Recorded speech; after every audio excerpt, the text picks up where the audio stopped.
2019네. 그죠? 나는 18을 들고 왔네. 뭔 얘기냐면 2개만 바뀌고 안 바뀌었어요. 해마다 조금씩 바뀌어서 보험업법을 12월 31일 날 꼭 왕창 법안이 통과되니까, 그래서 늘 12월 이전에는 법안을 기다리다가 이제 그 후에 강의 일정을 잡는데, 그래서 법안 때문에 항상 강의를 신년 이후로 잡고, 또 하나 이 과목의 특성상 늦게 잡는 거예요. 학원에서 온라인 강의를 잠궈 놓고라는 이유도 미리 공부하지 말라고. 자, 계리사 공부하시는 분. 근태법은 올해 하나가 좀 바뀌었어요. 뭐가 바뀌었냐면, 근로시간을 단축시키니까 퇴직금이 쭉쭉쭉쭉 근로시간이 단축되게 되면 나중에 그 퇴직 당시에 3개월 평균 임금을 가지고 퇴직금을 계산하는데 낮아지죠, 급여가. 3개월 평균 급여가. 그런 문제점이 있어가지고 조금 근태법에 법률 조금 한 개의 조문, 그리고 시행령과 근태법에 조문이 바뀌었고, 그래서 그거는 올해 시험 문제가 나올 테니까 그건 뭐 그 외에는 개정된 게 없이 작년 거랑 똑같다고 해도 과언이 아니에요. 어쨌든 보험업법 공부는 좀 늦게 하라고 그러는 게 제가 늘, 왜냐하면 휘발성이 강해서. 그래서 작년 같은 경우에는 제가 19일 날 했던 걸로 기억을 해요. 근데 올해 좀 일찍 시작했죠. 한 열흘을 땡긴 셈이 됐어요, 보험업법을. 그래서 조금 내가 열흘을 땡겨서 미안하다라는 생각도 좀 들고 뭐 그래요. 자, 어쨌든 보험업법에 대해서 여러분들이 느끼는 감정은 이럴 거예요. 하기 정말 귀찮다. 조문이 뭐 읽어봐도 뭐 재미도 없는 조문이고 감동도 없고. 네, 보험업법이 그래요. 공부하는 사람이 공부하기 정말 그 까다로운 과목이 이 과목이고, 가르치는 사람도 어느 선생이 가르쳐도 결국 조문 읽고 이 조문에 무슨 내용이라는 정도밖에, 그 배경 정도밖에, 뭐 그게 다겠구나. 그러니까 이 보험업법은 가르치는 선생의 강의력이나 실력이나 이런 게 전혀 별로 작동하지 않는 과목이라고 할 수 있을 거예요. 여러분 공부하기 까다롭고, 그럼 내가 뭔가를 다르게 해야 될 거 아니에요. 그래서 머릿말을 내가 그 전에 쓰면서 이 책 만들 때 그 얘기를 다 여기다 썼어요. 이거 정말 공부하기 까다로운데 쉽게 공략하는 방법을 요리조리 묘수 찾기를 해봤더니 조문만 다 암기할 수 있다면 공부할 필요가 없어요. 근데 조문이 암기하기가 까다로운 조문이에요. 목이 안 좋네. 그래서 생각해낸 방법이 뭐냐면, 나도 20년 전에, 30년 전인가 이 보험업법 공부를 할 때 너무나 짜증났어요. 책들이 시중에 막 400페이지, 500페이지. 부록이야, 다. 부록. 부록이 조문이란 말이에요. 네가 알아서 읽어라. 보험업법 조문 더하기 시행령, 시행규칙까지 하니까 한 300페이지가 조문이에요. 그거 어떻게 공부하라는 거야. 그래서 제가 이 책에서는 시행령, 시행규칙을 다 빼버렸습니다. 첫째. 그럼 어떻게 해요? 거기서 시행령, 시행규칙에서 시험 문제 나오는 조문은 앞으로 본문에다가, 문제 안에다가 잡아놨습니다. 이 책을 편집할 때 어떻게 편집했냐면, 기출문제 20년치를 모아가지고 전부 다 프린트를 이만큼 해가지고 조각을 냈어요. 문제를 전부 다. 그래서 같은 것끼리 모았습니다. 그러니까 조문별로 쭉 문제를 해체시켜가지고 내가 3박 4일 콘도에 가가지고 이것만 했는데, 그래서 바닥에다가 깔았어요. 같은 문제를 모아서. 너무나 똑같은 거는 빼고 그러면서 추린 거예요. 추려가지고 처음에 추렸을 때는 300문제로 시작을 했어요. 300문제. 딱 300제를 추렸었는데 조금 늘어났죠. 다시 한번 제가 전정판을 낸다 그런다면 역시 저거 다 버리고 20년치만 모아서 다시 그렇게 최근 거를 이렇게 했으면 좋겠는데 그럴 시간이 없어가지고 뭔 얘기냐면 보험업법은 기출문제 지문이 그대로 나옵니다. 20년치, 30년치를 보게 되면 그대로 지문이 나오고 보험업법 문제의 지문은 조문입니다. 보험계약법처럼 조문을 갖다가 막 이렇게 또는을 and로 뭐 이렇게 바꿔가지고 이렇게 시험 문제 내질 않아요. 이렇게 사악한 문제가 없고 그냥 조문을 쭉 인용에다가 갖다 문제 지문으로 만들어 놓은 거기 때문에 공부 방법은 이렇게 하면 됩니다. 보험업법 지문은 맞는 지문이라면 다음 중 틀린 것은 했는데 틀린 지문을 빼고 나머지 지문은 맞는 지문이기 때문에 암기해도 돼요. 근데 암기하지 마십시오. 그냥 익숙해지시면 돼요. 보험계약법은 이 지문이 맞나요? 하고 나한테 질문을 보내는 사람이 있어요. 이메일로. 그럼 난 대답을 못해요. 상대적으로 답을 찾아야 하는 것들이 너무 많아요. 법리가 복잡하고 이렇게 되니까 누구의 측면에서 예컨대 주관주의 측면에서 주장이냐 아니면 객관주의자의 주장이냐에 따라서 지문은 다를 수가 있단 말이에요. 그 평가가. 그런데 그래서 내가 이래요. 보험계약법을 전 기출문제에 보니까 이게 맞는 지문이었어. 그래도 암기해도 돼. 이거 큰일 납니다. 여기에서 맞는 지문이에요. 요 문제에서 맞는 지문인 거지 그게 절대적 진리가 아니라고. 계약법은 그래요. 그러니까 지문으로 공부하는 거 절대 반대. 계약법은. 하지만 보험업법은 사악한 문제가 하나도 없어요. 따라서 지문으로 공부하면 되는 겁니다. 그러니까 나의 의도는 뭐냐면 여러분들한테 조문을 설명하고 뭐 하는 거 이런 거 싫다 이겁니다. 여러분이 귀찮아할 거고 그냥 문제로 막바로 들어가는데 문제를 보면 세상 처음 풀어보는 거니까 틀리겠죠. 유사한 문제가 되풀이돼서 나오니까 그것을 반복할 거예요.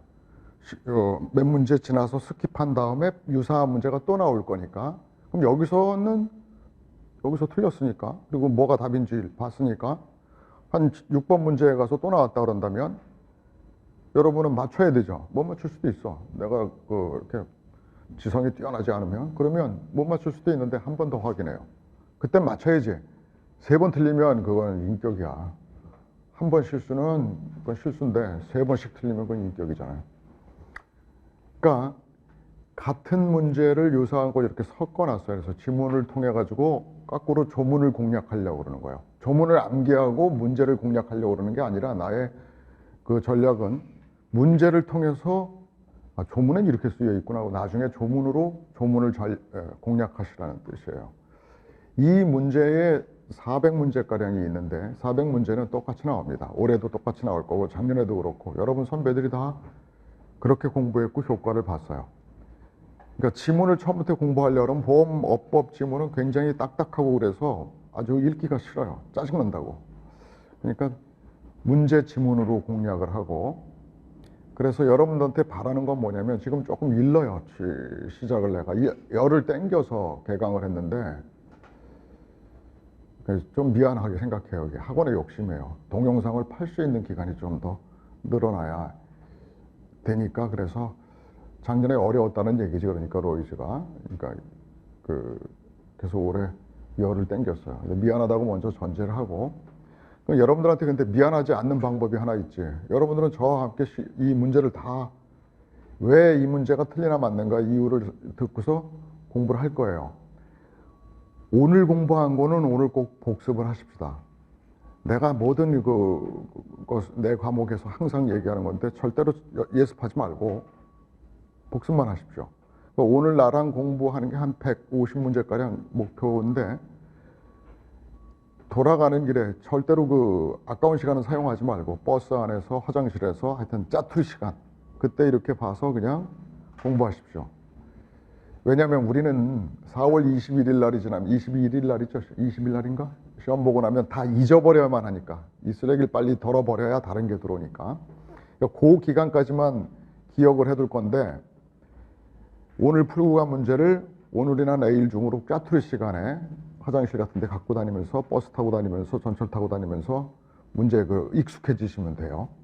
그리고 그렇게 이 한 번 딱 3번 오시면 돼요. 보험업법은.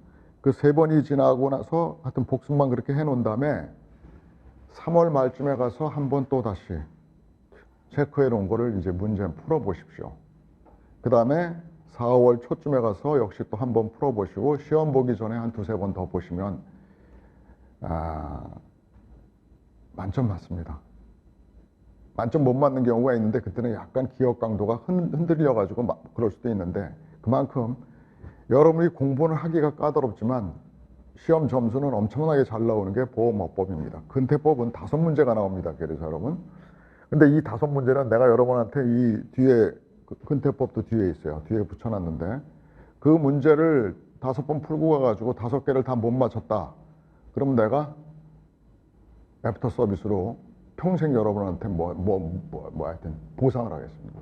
그만큼 근태법은 아주 눈에 보이는 문제가 나와요. 그러니까 근태법 5개 주웠고 계리사들은 이렇게 나와요. 보험관계법 그래가지고 계약법에서 20문제 나옵니다. 업법에서 15개 나옵니다. 어떤 때는 이게 19개, 16개 이렇게 나올 수도 있는데 대체로 표준적으로 이렇게 돼 있어요. 그래 근태법에서 5문제 나오는데 이건 다 맞을 수 있어요. 계약법은 사악한 문제가 나옵니다. 굉장히 그 눈으로 봐서 잘 이렇게 눈에 안 띄게 이렇게 좀 생각하게 이렇게 해가지고 좀 매우 함정을 많이 파놓거든요. 계약법은. 그래서 요게 이제 여러분들이 모르는 문제가 나왔다 그래가지고 막 아우성이고 그러는데 결과는 점수가 무지하게 어렵게 나왔다 막 그러고 그러는데 결과는 뭐 다 80점, 90점 이렇게 나오죠. 그러니까 공부를 했는데 불구하고 한 2-3문제가 내가 보기 이거 진짜 어려웠어 그러면 몽땅 다 어려운 기억만 남기 때문에. 근데 이 계약법은 저한테 그 보험계약법 강의를 들으신 분들이 겠죠. 그 계약법 강의는 사실은 여러분들이 2차 시험, 보험 수리를 공부한다든지 또는 뭐 재산보험을 공부한다든지 이런 더 깊은 공부를 하기 위한 디딤돌의 개념으로 강의를 한 거기 때문에 그 실력 가지고 이 계약법 시험 문제 보면 10문제 못 맞출 거예요, 아마. 내일 개강하는 그 판례 연습 문제 160선을 판례 연습이라고 그래가지고 판례를 위주로 해서 시험 문제가 나오니까 160개 문제가 있는데 그 문제가 사악한 문제 중에서 사악한 문제를 골라내는 거예요.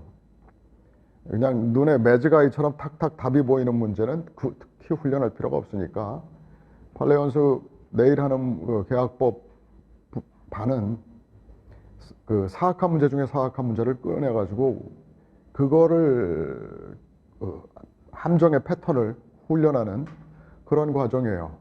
그래서 아마 계약법 강의를 전혀 안 들었다 하더라도 판례 연습 강의를 들으면 아마 거의 80, 90점 나올 겁니다. 그건 그거에 맞춰져 있는 거니까. 그러니까 계약법 기본 강의는 퍼더 스터디를 위한 디딤돌의 그런 강의였어요. 내가 강의 시간에 미리 얘기를 하지만. 근데 시험 문제, 객관식 시험 문제를 위한 얍실한 공부는 객관식 훈련을 해야 한다. 그래서 계약법 강의를 안 들었다 하더라도 판례 연습 들으면 80, 90점은 무난히 잡을 거라고 생각합니다. 업법은 다 잡아야 해요. 이거 다 잡을 수 있어요. 그 다음에 나는 공부하는 것 중에 암기하는 걸 제일 싫어합니다. 따라서 가르치는 것도 암기 가르치는 거 제일 싫어하고 또 암기하지 말라고 할 거예요. 그냥 익숙해지시면 됩니다. 보험업법 이거.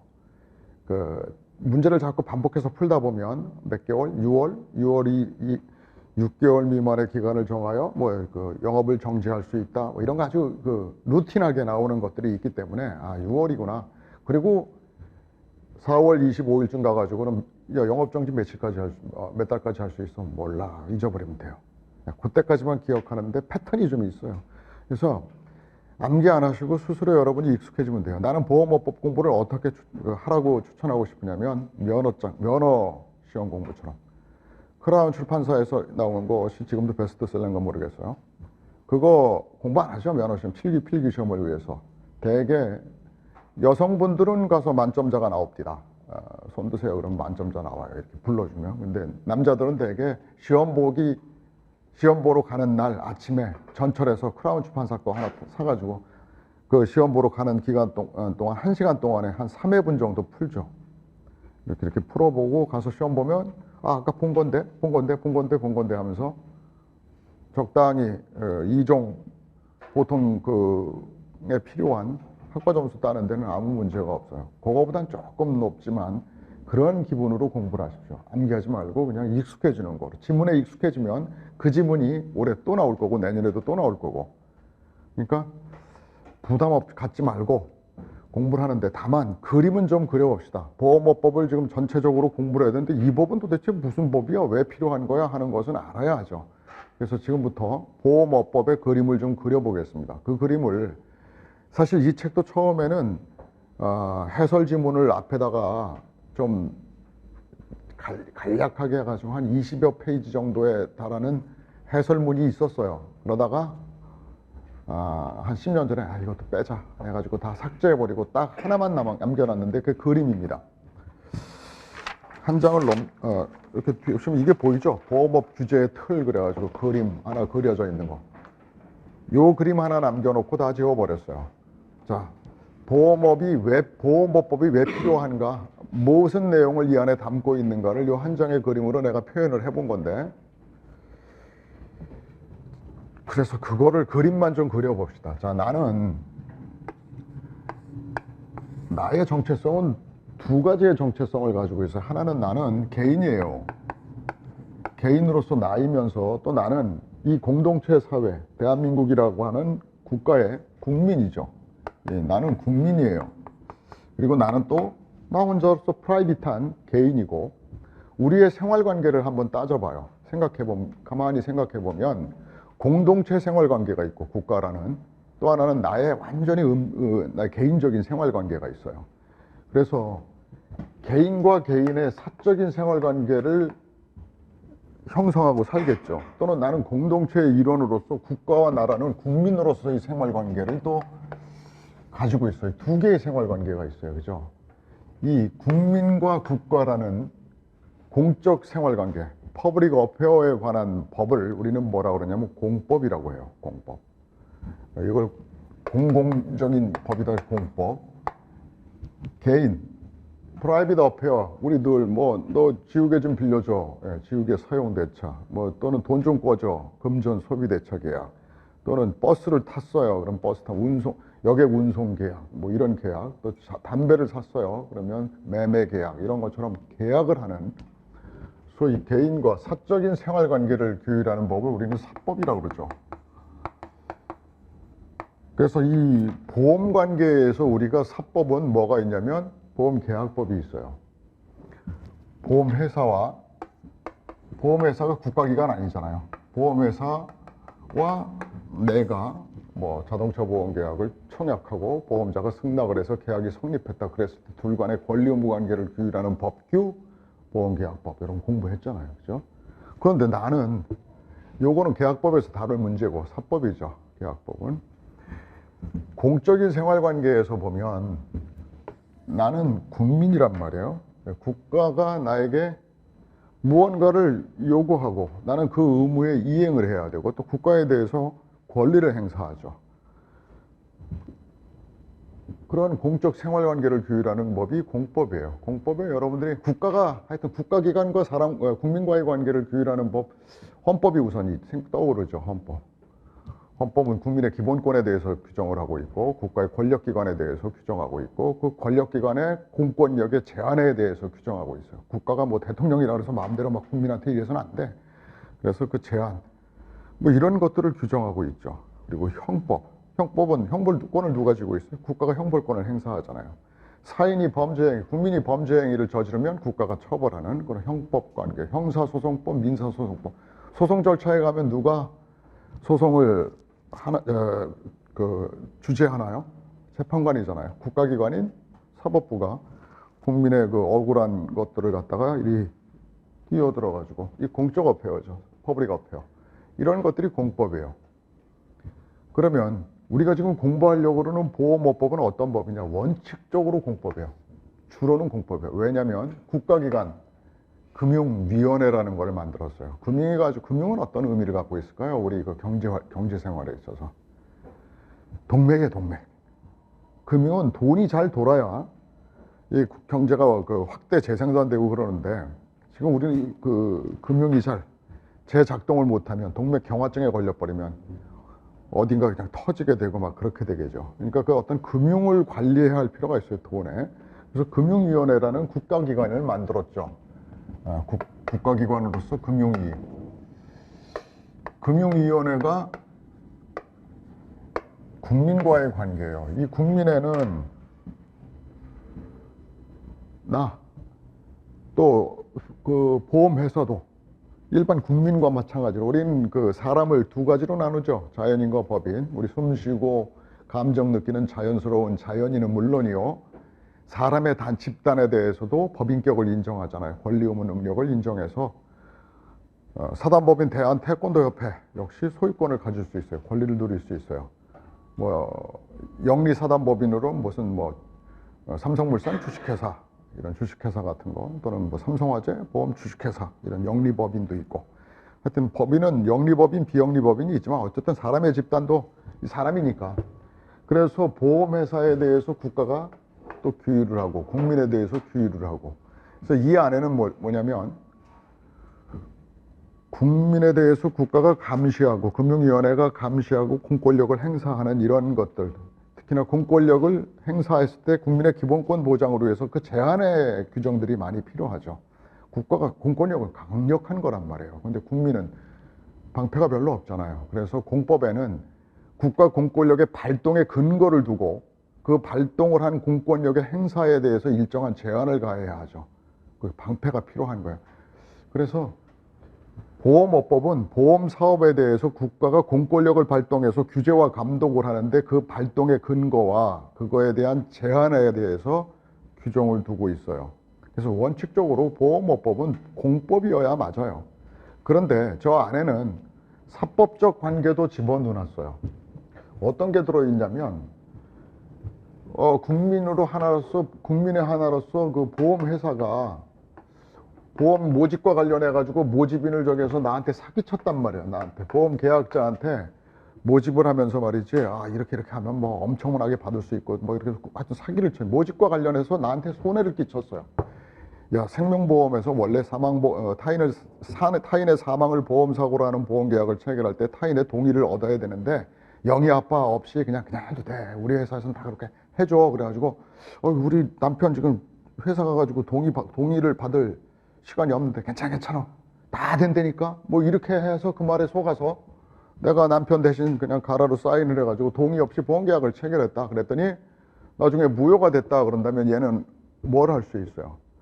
보험금 청구권을 행사할 수 없죠. 타인의 생명보험계약에서 그의 서면에 의한 동의가 없으면 무효잖아요. 무효라는 것은 효과가 없다라는 말이고, 효과가 없다라는 말은 권리 행사가 불가능하다라는 얘기 아니에요. 보험금 청구권 없단 말이에요.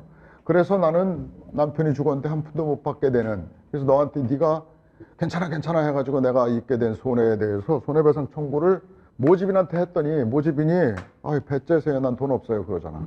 돈이 어딨어? 그 설계사 돈도 없는 사람이었단 말이에요. 그러니까 내가 만약에 제대로 계약이 체결되어 가지고 남편의 생명사고가 발생했다면 1억 원의 보험금을 받았을 수 있었는데, 이 아줌마가, 설계사 아줌마가 나한테 그냥 한 건 어떻게든 올리려고 그냥 빨리 해치우려고 나한테 설렁설렁 하는 바람에 내가 못 받게 됐어. 그래서 이 사람한테 1억 원의 손해배상 청구권을 행사한다 한들, 그래서 재판을 했더니 얘한테 줘라 1억 원을, 설계사 너 때문에 얘가 이런 손해를 봤으니까 1억 원 줘라 하고 판결을 한들 돈 없어. 배째래. 그럼 안 되잖아.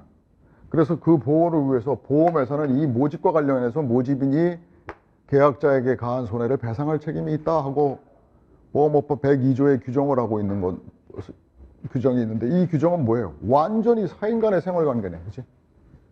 사법적 규정도 가지고 있어요. 그래서 국민은 공적 생활관계와 사적 생활관계를 다 활동을 하고 있는데, 이 보험업법은 이 양자에 대해서 모두를 규율하는 공사 혼합법률이다 하는 게 특징이에요. 자, 지금 뭐라 그랬습니까? 시험 문제 자주 나와요. 공사법이 혼합되어 있는 혼밥이에요. 혼밥은 혼자 하는 거더라. 혼합되어 있는 공사 혼합법률이에요. 그 다음에 그래서 보험업법은 공사혼합법률인데 보험업법은 뭐냐 그러면 보험사업에 관한 법률이에요. 업이 뭐예요? 영업. 보험 영업을 하는 데에 대한 법이에요. 자, 그럼 보험 영업을 하는 사람이 누구냐 그러면 그 표에 보면 주체를 내가 세 사람을 써놨죠. 보험회사. 우리나라에서 보험 영업을, 보험회사는 보험업을 하는 거예요. 업. 보험업을 할 수 있는 자격이 될 수 있는 주체로 세 가지를 규정하고 있어요. 업법에. 하나가 뭐냐면 주식회사. 또 하나는 더 있으니까 적지 마십시오. 여러분 눈으로 보고 그냥 아이 컨택하면 돼요. 상호회사. 그 다음에 세 번째로 외국보험회사. 외국보험회사는 아니고 외국보험회사 국내지점.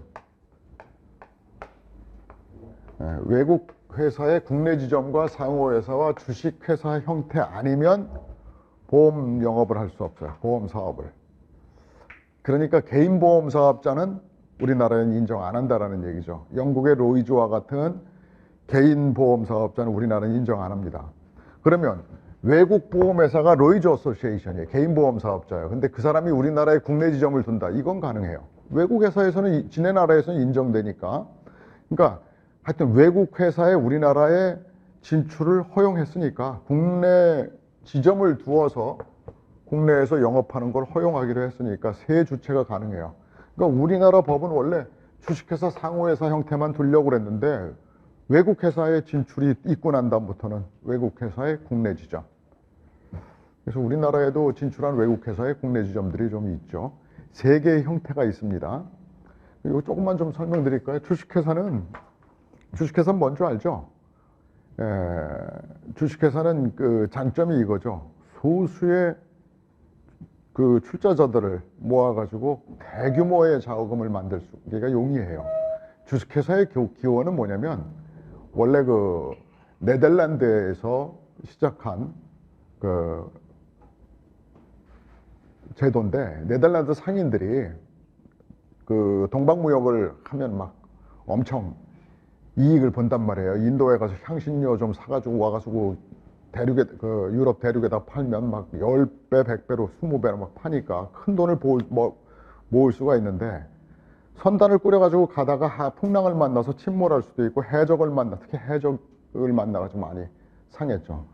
하여튼 그런 등으로 해서 로스가 굉장히 커요. 그러니까 대규모 자본이 필요했단 말이에요. 근데 한번 갔다 오면 그냥 대박이 터지는 거니까 대박에 합류할 소수 자금을 가진 사람들 모여라. 그러니까 무료로 모여서 출자를 하게 되면 여러 사람들로부터 출자를 받으니까 대규모 자본을 만들 수 있기가 용이하단 말이에요. 이거 손해보험에 친해요. 손해보험은 대이변적 손해를 다룰 뿐만 아니라 한번 뭐 하든 뭐 허리케인 또는 뭐 9.11 테러 한 방에 훅 갔다 그러면 엄청 큰 사고가 발생하는 게 손해보험이죠. 뭐 큰 빌딩이 하나 그 불탔다 그러면 뭐 수십억 손해. 생명보험은 어떻습니까? 한 사람 죽었다 그래요. 그 사람이 뭐 2억, 3억 들었다 해서 그래서 뭐 크게 보험회사가 휘청거리거나 그럴 일이 없죠. 반면에 손해보험에서는 대규모 위험을 다루기 때문에 굉장히 그 불안정해요. 보험거래의 이 수익을 얻어내는 게 불안정해요. 그래서 손해보험회사가 주식회사 형태가 좀 손해보험회사가 좀 친하긴 한데 우리나라는 생명보험에서도 전부 다 주식회사로 되어 있어요. 상호회사는 뭐냐면 요거와는 좀 달라가지고 주식회사는 무수히 많은 출자자로부터 주주로 받아들여가지고 주식회사 형태에서 주인은 누구예요? 주주죠. 계약자는 손님이에요.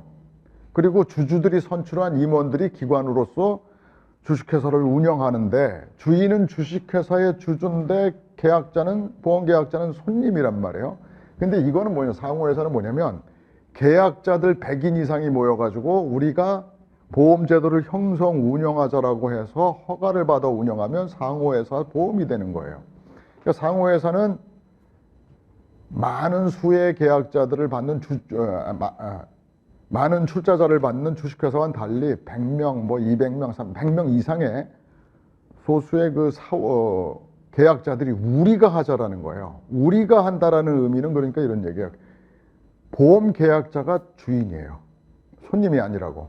그러니까 보험계약자를 주식회사에서는 손님인데 상호회사는 그들이 회사를 형성 운영하는 것이니까 손님이 아니고 주인이 보험계약자라는 특성을 가지고 있어요. 우리나라는 상호보험회사가 단 한 개도 없습니다. 참고로 이웃나라 일본에는 18개의 상호보험회사가 있는 걸로 알아요. 18개. 이거 18개는 일본 생명보험회사의 90%가 상호회사예요. 왜 그럴까? 걔네들은 역사가 오래돼가지고 그 생명보험회사들이 자연스럽게 상호보험회사로 발전할 수 있었는데 우리나라는 뒤늦게 보험산업이 발전하면서 상호회사가 형성되기보다는 그 대규모 자본을 가지고 있는 대자본가에 의해서 보험시장을 선점하게 되는 바람에 우리나라는 상호보험회사가 하나도 없어요. 근데 한 가지 재미난 걸 얘기하면 알지. 일본 나라에 손해보험회사는 상호보험회사가 하나도 없습니다. 자, 얘기 됐네. 그럼 생명보험회사만 유독 상호회사가 90%라는 얘기는 무슨 얘기예요? 상호회사는 이 대규모 자본이 아니죠. 이 손해보험회사는 대규모 자본을 형성할 수 있기 때문에 대형 위험에 대응할 수가 있는데 상호보험회사는 저들끼리 조금씩 이렇게 해보자라는 거예요. 그러니까 위험의 성격이 어떤 성격이어야 돼요? 대규모여서는 안 되지. 생명보험에 적합해요. 생명보험은 대규모 위험을 다루는 게 아니라 야 네가 죽으면 1억, 2억, 3억. 생명보험이 처음에 기원이 뭐였어요? 교회에서 시작했어요. 도시노동자들이 농촌에서 떠나온 도시노동자들의 장례비 문제 해결하는 개처럼 상호조합으로 시작한 게 생명보험의 기원이잖아요. 그러니까 생명보험에 더 상호부조라는 우리 서로 상호부조한다라는 그런 성격에 잘 맞아요. 그래서 일본에서는 생명보험회사가 좀 얘기가 길어지네.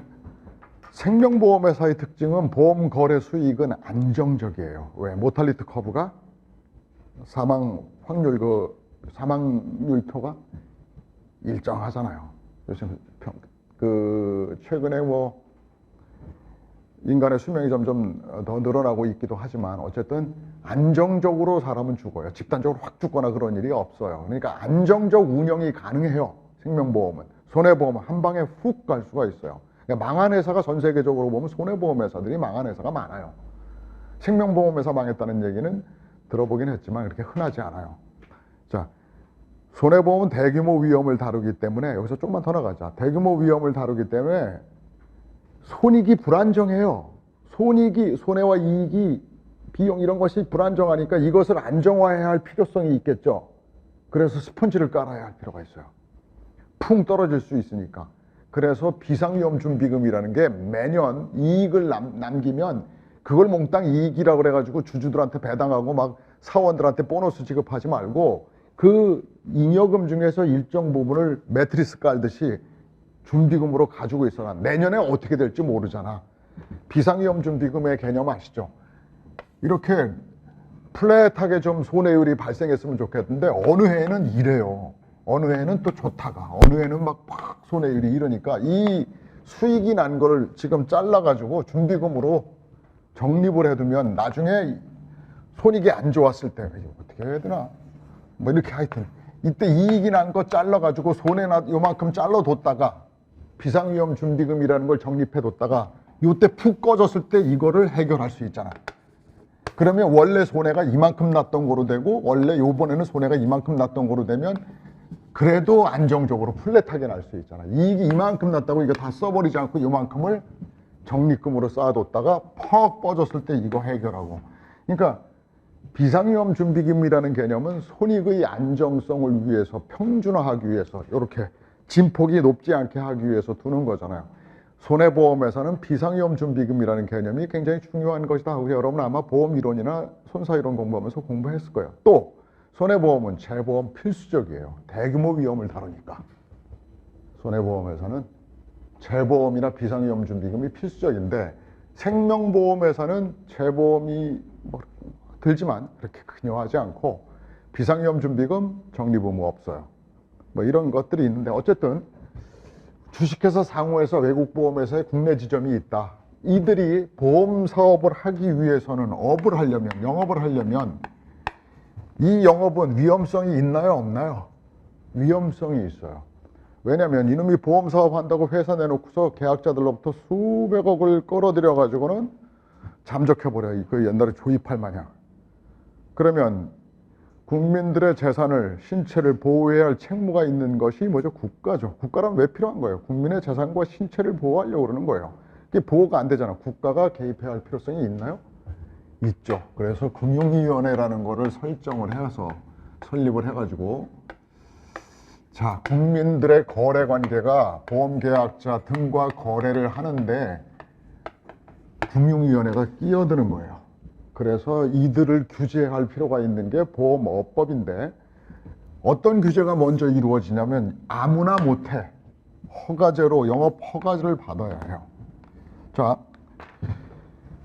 국가 공권력의 행정관청이 공권력을 행사하는 것 중에 대표적인 개념을 여기다 하나 좀 정리해 보면, 가장 허가, 인가, 신고, 보고 이런 말들을 앞으로 많이 들을 거예요. 국가는 이러한 행위를 하는 겁니다. 야, 너 이거 해도 좋아. 너 그런 거 하려고 그래? 나한테 승인 받아. 동의를 받아. 인간은 동의해, 동의. 나한테 허락 받아. 뭐 이런 거예요. 그러니까 허가는 뭐냐면, 지금 허가 개념부터 하나 제일 이렇게 쭉 요 순서로 강도가 좀 다른데 이거부터 해결을 먼저 합시다. 허가란 뭐냐면 일반적으로 금지해 놓고 일반적 금지에 대해서 개별적 해제를 하는 거예요. 외우려고 하지 말고 그냥 내 얘기 쭉 들어요. 스토리만 쭉 들어요. 쓰지도 말고 스토리를 듣고 남의 나중에 들어가서 또 한 번 할게요. 일반적 금지를 한다는 건 뭐냐면, 일반적이란 말이에요. 여러분 일반법, 특별법 얘기를 그대로 그냥 그 지식을 가져오면 돼요. 특별하다, 일반적이다라는 얘기는 언제나 그렇다라는 얘기고, 누구에게나 그렇다라는, 어디에서나 어느 장소든 또 그러하다.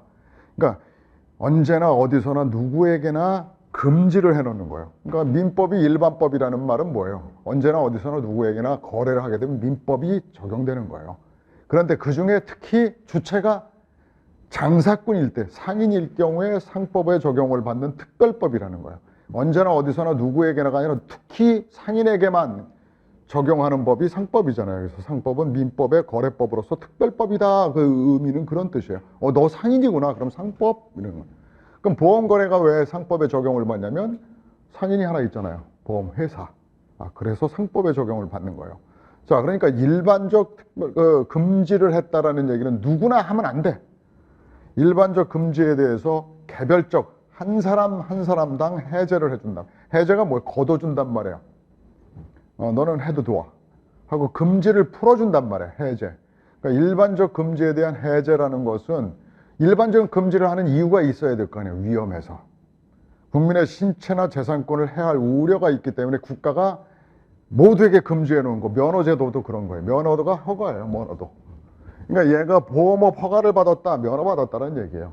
면허증은, 운전면허증은 금지해 놓는 거죠. 운전을 그냥 아무나 들이받고 아무 물건이나 파괴하고 그럴 수 있잖아요. 그러니까 모두 금지해 놓고 개별적으로 시험 봐봐, 테스트 해가지고 이놈은 운전해도 되겠네, 넌 해도 좋아 하고 도장 찍어주고, 너 해도 좋아 해서 여러분들 운전면허증 가지고 있는 거라고. 보험사업자 마찬가지예요. 보험사업이라는 것이 국민 전체에게 끼치는 영향이 굉장히 커요. 공공성이라든지 이런 것들이 크기 때문에, 국민의 재산을 다루는 거기 때문에, 따라서 모두 보험사업 하지 마 하고 일반적 금지를 해놓고, 하려는 사람은 영업 허가 받아, 면허증 받으라, 이거 허가 받아. 그 허가의 요건을 엄격하게 해놓고 나서 그 심사를 하면 되겠죠. 그런 허가의 요건은 인적, 물적 두 가지의 요건을 갖춰야 돼. 그래서 인적 요건으로는 대주주가 이거 순 사기꾼이야, 금융 거래에서 사고 친 적이 한두 번이 아니네, 넌 안 돼. 그러니까 이사, 대주주, 주요 주주가 금융산업에 있어서 어떤 경제 질서를 저해한 사실이 있는지 없는지를 심사하고, 그거는 괜찮은 사람들로 모여있네. 좋아, 물적 설비를 갖추었어. 전국적인 보험 처리를 하기 위해서는 전산망을 갖추었는가, 기금을 제대로 가지고 있는가. 자, 보험사업 영업허가를 받기 위해서는 300억에 일단 원칙적으로 기금이 필요합니다. 기금을 납입한 사실이 있는가. 기금이 300억이 있어야 된다는 얘기는 뭐냐면, 여러분 이런 거 아시죠? 대차대조표에 보면 이거 대변에 가장 많이 차지하는 게 부채잖아요. 부채는 결국 N명의 계약자로부터 보험료 P 받은 이것이 여기에 들어오고, 그래서 R명 사고 나면 Z라는 보험금이 나가게 되는데, 이게 같게 해서 순보험료를 결정해야 한다라는 원칙이 수지상 등의 원칙 아니에요. 그 말을 달리 표현하면 위험단체 자족의 원리예요. 위험단체 스스로의 재산으로 스스로의 위험을 처리할 수 있다는 수리적 기초에서 만들어진 거면 자금 필요 없어, 더 이상의 자금은. 그렇지만 이게 안 맞을 경우에 보험회사가 나 니들이 낸 보험료는 이만큼인데 나 모자라, 이제 없어, 보험금 못 줘, 이럴 수는 없는 거죠.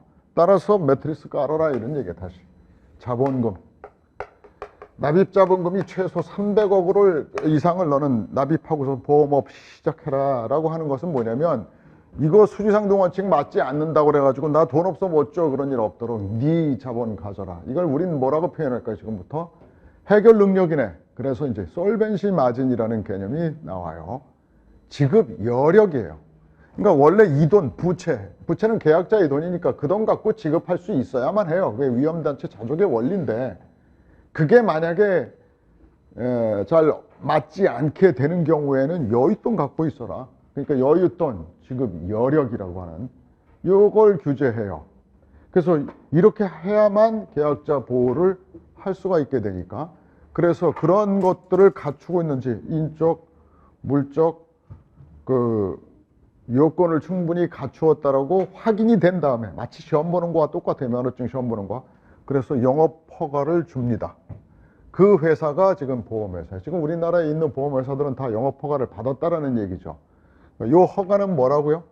영업에 관한 허가입니다. 회사 설립에 관해서는 허가주의 아니에요. 회사 설립은 우리나라는 준칙주의라고 합니다. 회사를 설립하기 위해서는 설립자본금이 300억 이거 아니에요. 얼마냐면 회사 하나 만들려고 그러면 지금 2천만 원이에요.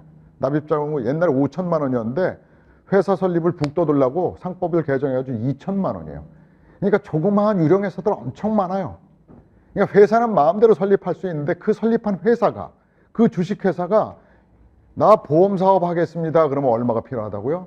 그때 영업을 위한 요건으로 300억. 물론 단지 일단 원칙적으로 300억을 머릿속에 넣읍시다.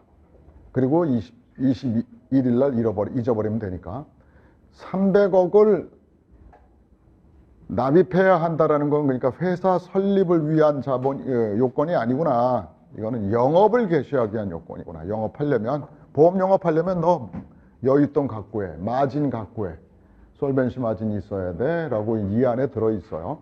자, 이건 영업허가라는 말을 했죠. 지금 보험회사는 영업허가를 받아가지고 설립을 해요. 자, 영업허가에서 우리가 인적 물적 요건 중에서 이런 300억이라는 거를 요구하는 것은 결국 뭐 때문이라는 걸 알 수 있어요. 우리는 계약자를 보호하려고 그러는구나. 수지상 등의 원칙이 맞지 않더라도 계약자가 돈을 받을 수 있도록 좀 여유 있게 해놓으려고 국가가 지속적으로 관찰하면서 이런 규제를 하는구나 하는 걸 알 수 있죠. 네. 보험회사는 그래서 세 가지 형태가 있는데, 이 보험회사와 우리는 거래를 해요. 청약을 하고 승낙을 하는데, 이 보험상품이라는 특수성을 또 한번 생각해 봐야 돼요. 보험상품은 어떤 상품으로서 이 특수성을 갖고 있냐면, 첫째, 안 보여. 무형의 재화예요. 따라서 계약자에게 보험을 가입했다 하지만 정말 뜬구름이에요. 이게 어떤 상품인지를 갖다가 안다라는 게. 그래서 우리는 계약법에서 이런 거 공부했어요. 보험재화는 또 정보재화라는 것도 알고 있죠. 정보로 가득 되어 있는 거예요. 그냥 보험재화는 공급에 제한이 없어요. 재고가 없어가지고 못 팝니다, 그런 건 없어요. 왜 그러냐? 그냥 계약서 종이만 있으면 계약을 체결할 수 있으니까 약관 하나 그냥 주면 되는 거니까 공급에 제약이 없어요. 이렇게 말하지만 공급에 제약이 있습니다. 공급에 원칙적으로 공급에 제약이 없는데 왜 공급에 제약이 있게 되냐면, 이게 모자라게 되면, 여윳돈이, 지급 여력이 모자라게 되면 국가가 야, 너 위험한데 이것과 이것과의 그 비율이 굉장히 중요하잖아요. 이게 무진장 많다. 자본금은 다리예요, 하체예요. 부채는 상체라고. 상체가 어마어마하게 커. 지금 영업을 엄청나게 해가지고 보험 영업을 해서 계약자로부터 돈을 많이 받았다라는 얘기는 장래 줄 돈이 많다라는 얘기이기도 하죠. 위험이 크죠. 근데 하체는 작아. 그러면 어떻게 하겠어요, 국가가? 야, 계약 이제 넌 더 그만 좀 해. 너 대가리가 너무 커졌어. 지금 여력이, 우리나라는 지금 여력을 계산하는 제도를 리스크 베이스드 캐피탈 RBC 제도를 쓰고 있는데 어쨌든 이거의 비율이 너 너무 안 좋아 해서 국가가 하지 못하게 하면 더 영업 못하게 되잖아요. 그래서 공급의 제약이 있을 수 있어요. 뭐 자본금을 증액하라든지 하체를 좀 불려라든지.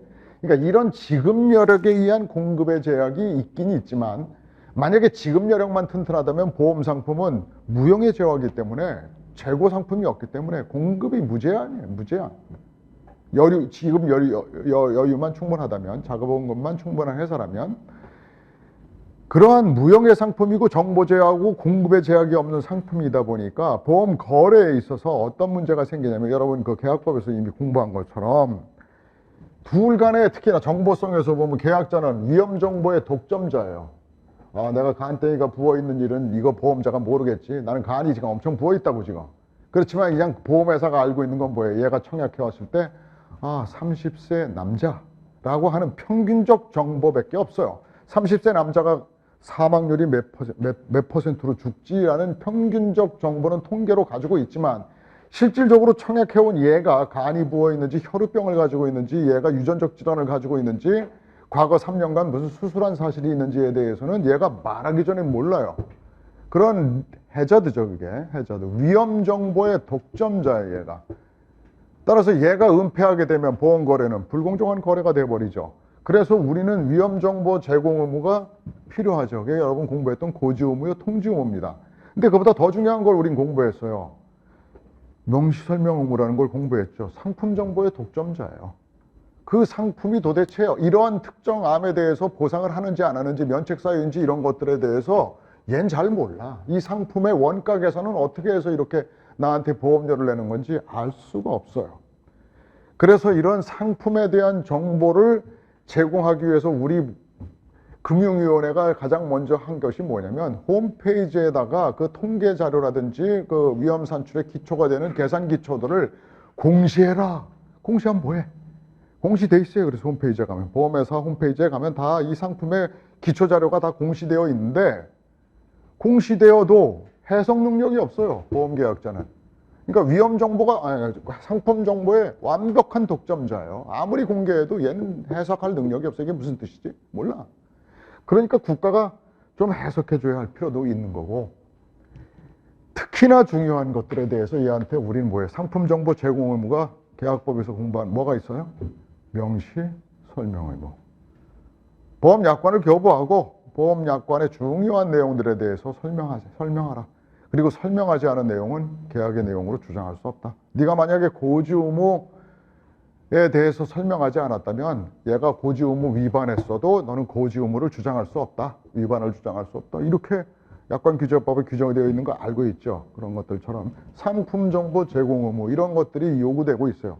그런데 그거는 실체법에서 아까 사법에서 보험계약법에서 정해두고 있는 아주 간단하고 기초적인 것이고 실질적으로 지금 얘기했던 것처럼 이 애가 산출한 원가 자료라든지 이 상품의 설계의 합리성 이런 것들에 대해서는 아무리 정보를 제공해도 계약자는 해석 능력이 없어요. 그래서 국가가 해석을 해줘야 한단 말이에요.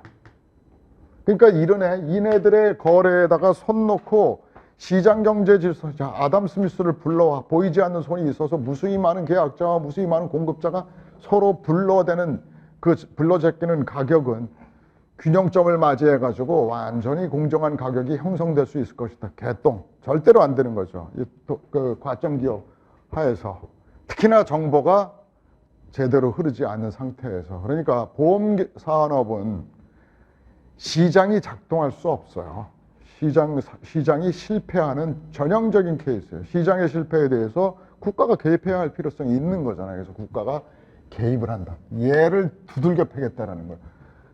계약자를 팔 수는 없죠. 그래서 규제와 감독을 주로 누구에 대해서 얘한테, 보험회사한테. 이 규제와 감독 그런 게 있는데 몽둥이에요. 두들겨 패겠다. 누굴 패요? 보험회사. 얘네들에 대해서 깐깐하게 규제를 함으로 해가지고 얘들을 보호하겠다. 시험 문제는 이렇게 나옵니다. 보험업법의 목적에서 뭐라고 했어? 나 지금 얘기했어요. 얘 열심히 규제해가지고 어떻게 하겠다라는 거예요? 보험계약자 등을 보호하려고 그러는 거예요. 건전한 보험 사업을 육성해서 보험자를 보호하려고 하는 것이다. 뭐 이렇게 지문 나왔다 그러면 틀리는 거예요. 누구를 보호하려고 그런 거라고요? 얜 두들겨 패고 보험계약자 보호하겠다. 그래서 둘 간의 거래에 대해서 국가가 끼어드는 거예요. 끼어드는 것이 이 중간에 끼어든다고 그림을 그려놨지만 실제로는 보험회사를 두들겨 팹니다. 자, 그럼 보험회사에 대해서 어떠한 규제? 가장 중요한 건 아까 말했던 것이 영업 개시 요건으로서 자본금이라든지 허가 제도를 통한 규제. 아무나 못해 하고 허가 규제를 했어요. 그래서 보험회사가 형성됐는데 이 보험회사가 흔들흔들하면 안 될 거 아니에요. 그 경영 상태에 대해서도 세세하게 들어가서 보고를 주기적으로 금융위원회에 그 영업 상태 이런 것들을 보고하도록 하고 회사에 변경이 있을 때마다 보고 의무를 둬가지고 보고제도, 보고가 나왔네. 이건 알린다라는 뜻이야. 알린다. 알리면 돼요. 보고하면 금융위원회는 그에 상응하는 조치를 취하겠다라는 거예요. 맨 아래의 규제입니다. 상당히 자율적인 규제예요. 그러니까 보고하도록 하고 그 보고에 터잡아가지고 야 이거 금융산업 전반에 대해서 어떤 경제 질서를 해칠 우려가 있다라고 판단되면 거기에 응해서 센 또 어떤 조치를 영업을 정지한다든지 일부의 영업을 6개월 미만의 기간을 정해서 영업을 정지한다든지 필요에 따라서는 허가를 아예 취소할 수도 있고 그러한 강력한 규제를 할 수도 있어요. 여러분 신고라는 말은 들어봤네. 약관을 만들려고 그러면 약관을 처음에 만들면 약관은 인가해서 사용하죠. 약관은 인가. 근데 미인가 약관의 사법상의 효력 그러면서 여러분 보험약관 공부하면서 배웠잖아요. 그러니까 약관은 인가를 받아서 사용해야 되는데 인가 받지 않고 사용했을 때 사법적 효력은 어떻게 볼 것인가? 이 사인 간의 거래에 있어서 효력은 인정한다. 뒤지게 혼나야겠지만 공법적인 관계에서는 과태료를 부과하고 뒤지게 혼나야 하겠지만 사법상 효력은 인정한다. 뭐 이러면서 또 하나 본 게 이런 게 있었어요. 약관이 변경되어서 신고한 경우에 변경된 경우에는 약관을 개정하는 경우에는 신고제도라는 거 알죠? 계약법에서 공부했을 거 아니에요. 약관을 변경하는 경우에 신고하도록 되어 있어요. 그리고 신고해서 그 신고 수리된 그 약관은 소급표를 인정할 수 있는가. 그러니까 이전 계약을 체결한 사람들한테도 이 약관 내용대로 앞으로 보험금을 지급하게 될 건가 어떤 효과를 인정할 것인가에 대해서 소급표를 금융위원회가 필요하다고 인정하는 때에는 얘를 보호하기 위해서 필요하다고 인정하는 때에는 그 변경된 약관을 소급명령권을 행사할 수 있죠. 이때 소급이라는 의미는 이전에 체결했던 계약들한테 돌아가서 이런다라는 게 아니라 이 계약들도 앞으로는 이 변경된 약관대로 앞으로의 얘기예요. 그러니까 이전 계약에 대해서도 적용한다라는 의미여서 소급이지 이미 돈 받아간 사람 야 갖고 와 이거 이렇게 변경됐어 해가지고 과거로 흘러가서 소급한다는 뜻이 아니에요. 과거에 체결되었던 계약에 대해서도 변경 후에 이제 이 내용대로 얘한테도 적용한다라는 의미였잖아요. 그때 여러분 신고의 개념을 들었을 거예요. 신고와 보고가 뭐가 다르냐? 그러면 신고는 뭐냐면 반드시 금융위원회에 수리가 필요한 거예요. 수리. 뭐가 더 세요? 보고는 알리기만 하는 건데 신고는 뭐예요? 신고는 수리가 완료되어야 되는 거예요. 보고가 되어 서류를 보고해 왔어요. 그래서 이렇게 한다고 오케이라는 사인이 떨어져야 된다고. 오케이. 수리가 되었을 때 신고 효력이 있는 거예요. 보고는 알리기만 하면 돼요. 7일 이내에 보고해야 한다. 그러면 알리면 되는 건데 신고는 수리가 끝났을 때 효력이 있게 되는 거라고. 좀 더 센 것이죠. 더 센 게 이제 인가. 그러면 약관에 대해서 사전에는 인가를 처음에 약관을 만들 때는 인가 제도를 하고 있는데 인가란 뭐냐면 동의예요. 여기 승인, 동의 그랬죠. 마치 국민을 미성년자로 보는 거야. 금융위원회가 야 니네들 말이야 네 마음대로 막 하지 말고 내 허락받고 해. 그래서 우리 약관 이렇게 만들었는데 어디 잘 만들었나 보자. 우쭈쭈쭈쭈 어린애처럼 우쭈쭈쭈 잘 만들었네. 좋아. 동의해 주는 거란 말이에요. 마치 미성년자가 뭘 법률 행위를 하려면 어떻게 해야 되죠? 법정 대리인의 동의를 얻어야 되는 것처럼 보험회사가 무슨 행위를 하려고 그럴 때 금융위원회의 동의를 얻어라. 미성년자와 똑같이. 무슨 얘기인지 조금 느낌만 오면 돼, 뉘앙스만. 그래서 인가는 뭐냐면 동의를 해주는 거예요. 그러니까 행정행위의 효력 발생 요건이에요, 인가는. 유효 요건. 허가는 적법 요건이에요. 허가를 받지 않고 보험 영업을 하면 바로 위법한 행위로서 처벌의 대상이 되는 범죄 행위예요. 근데 이거는 뭐냐면 적법한 요건이 아니라 효과가 발생하지 않는 거예요. 유효 요건. 어떤 게 세요? 허가가 제일 세죠. 그 다음에 인가, 그 다음에 신고, 보고. 이 정도. 이런 것들을 주로 보험회사는, 금융위원회는 해요. 그래서 그림을 좀 보시면 다. 저기에 그림을 내가 이렇게 그려놨죠. 원안에다가 금융위원회 이렇게. 그리고 왼쪽에 보험계약자 등의 보호. 이게 목적이고, 보험사업자는 주식회사, 상호회사, 외국보험회사의 국내 지점이 있는데, 이 둘 간의 거래는 시장이 실패할 수밖에 없는 것이어서 국가가 적극적으로 개입하는데, 어떻게 개입하느냐? 실체적 감독을 한다 그랬죠. 이게 뭐냐면 실질적 감독, 실체적 감독 같은 말이에요. 그냥 안에 파고들어서 너 이렇게 저렇게 해서 구체적으로 개입을 하는 거예요. 국가의 개입이.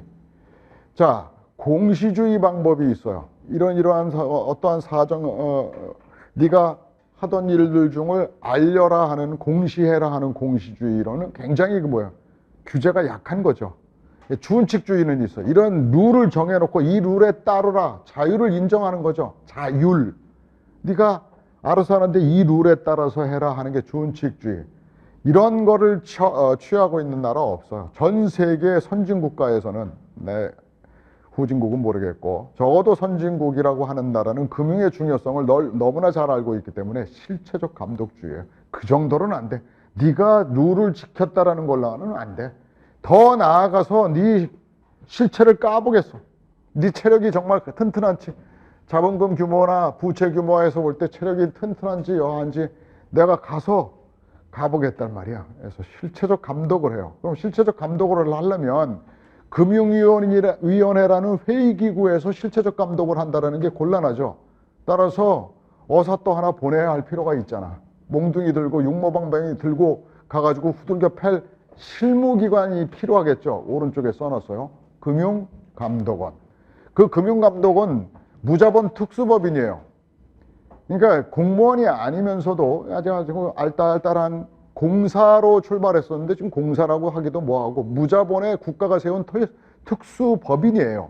감독을 하기 위해서 만드는 금융감독원이 있어요. 그 금융감독원은 결국 뭐냐면 실무기관이에요.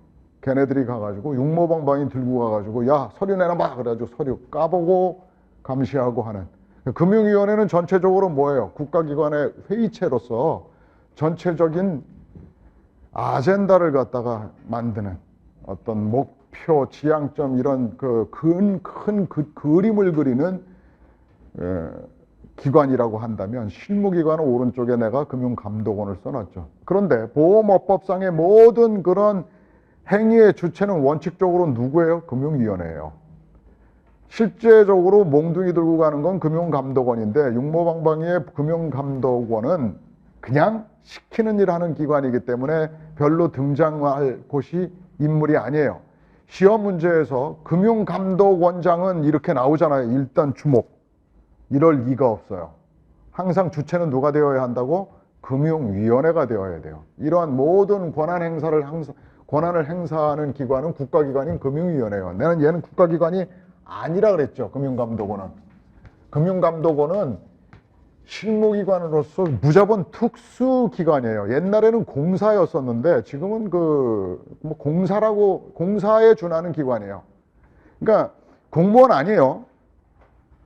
그러니까 위탁받은 어떤 실무기관이에요. 따라서 얘네들이 공권력을 행사한다는 거는 조금 좀 문제가 좀 있는 거죠. 그러니까 국가 공권력의 행사 발동은 누가 하는 거예요? 금융위원회. 시험 문제에 금융감독원장은 하고 나오면 여러분이 아무리 금융감독원장을 좋아하시더라도 이거 이상한데 이렇게 보셔야 돼요. 항상 금융위원회가 허가하고 금융위원회가 취소하고 금융위원회가 공권력을 발동하는 겁니다. 그래서 그 표에 금융감독원을 넣을까 말까 했는데 이렇게 주의를 주면서 넣자. 내 생각이. 금융감독원은 실무적 육모방망이를 들고 있는 기관으로서 어떤 보조기관이라고 생각하면 돼요. 그러니까 이 규제 틀의 맨 위에 정점에 있는 건 바로 금융위원회예요. 금융위원회가 누구를 화살표 잘못됐다. 금융위원회로 오게 됐네. 이 반대로 보험사업자한테 화살표를 내리는 거죠. 두들겨 패서 보험 왼쪽에 있는 보험계약자 등을 보호해가지고 국민경제의 균형 있는 발전을 도모하자. 이게 보험업법의 목적입니다. 그림이 이게 내가 두들겨 팬다 그랬죠. 이거 내가 화살표 줬는데 그래서 얘를 보호하게 되고 얘를 두들겨 패니까 그래서 어떻게 가자. 균형 있는 국가, 균형 있는 발전. 이건 뭐 공법엔 다 목적에 나오는 게 이거예요. 균형 있는 발전. 그렇지만 이건 별 중요하지 않고 이 보험계약자 등의 보호라고 내가 얘기한 이유는 보험계약자 또 누가 있어요? 피보험자, 보험 수익자가 있잖아요. 그러니까 등에 보호를 하고자 하는 게 보험업법의 틀이다. 자, 그래서 그럼 보험사업자에 대해서 이제 우리는 이 규제와 감독을 하는 게 여기가 아니라 이쪽이란 말이에요. 이 내용을 오른쪽에다가 내가 좀 정리를, 주요한 거를 정리를 해놨어요. 이거 또 저걸 써.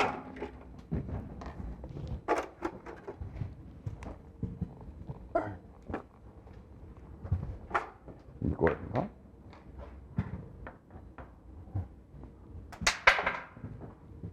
오른쪽에다가 내가 써놨죠. 자, 그러면 규제와 감독을 해야 되는데 두들겨 팬다 그럴 때 건전성 규제, 그리고 경영 위기에 대한 대응, 모집 규제, 지배구조 개선 및 경영 감시 이렇게 네 토막을 내놨는데 우선 건전성 봅시다. 보험업 허가 제도를 두어가지고 아예 처음서부터 건전한 대주주라든지 건전한 보험 어떤 회사가 사업자가 보험 사업을 하도록 어떤 시장 참입 단계에서 시장에 참가하는 단계에서 규제하는 거고 상품에 대한 규제가 필요하죠. 그러니까 가격을 규제할 필요가 왜 있죠?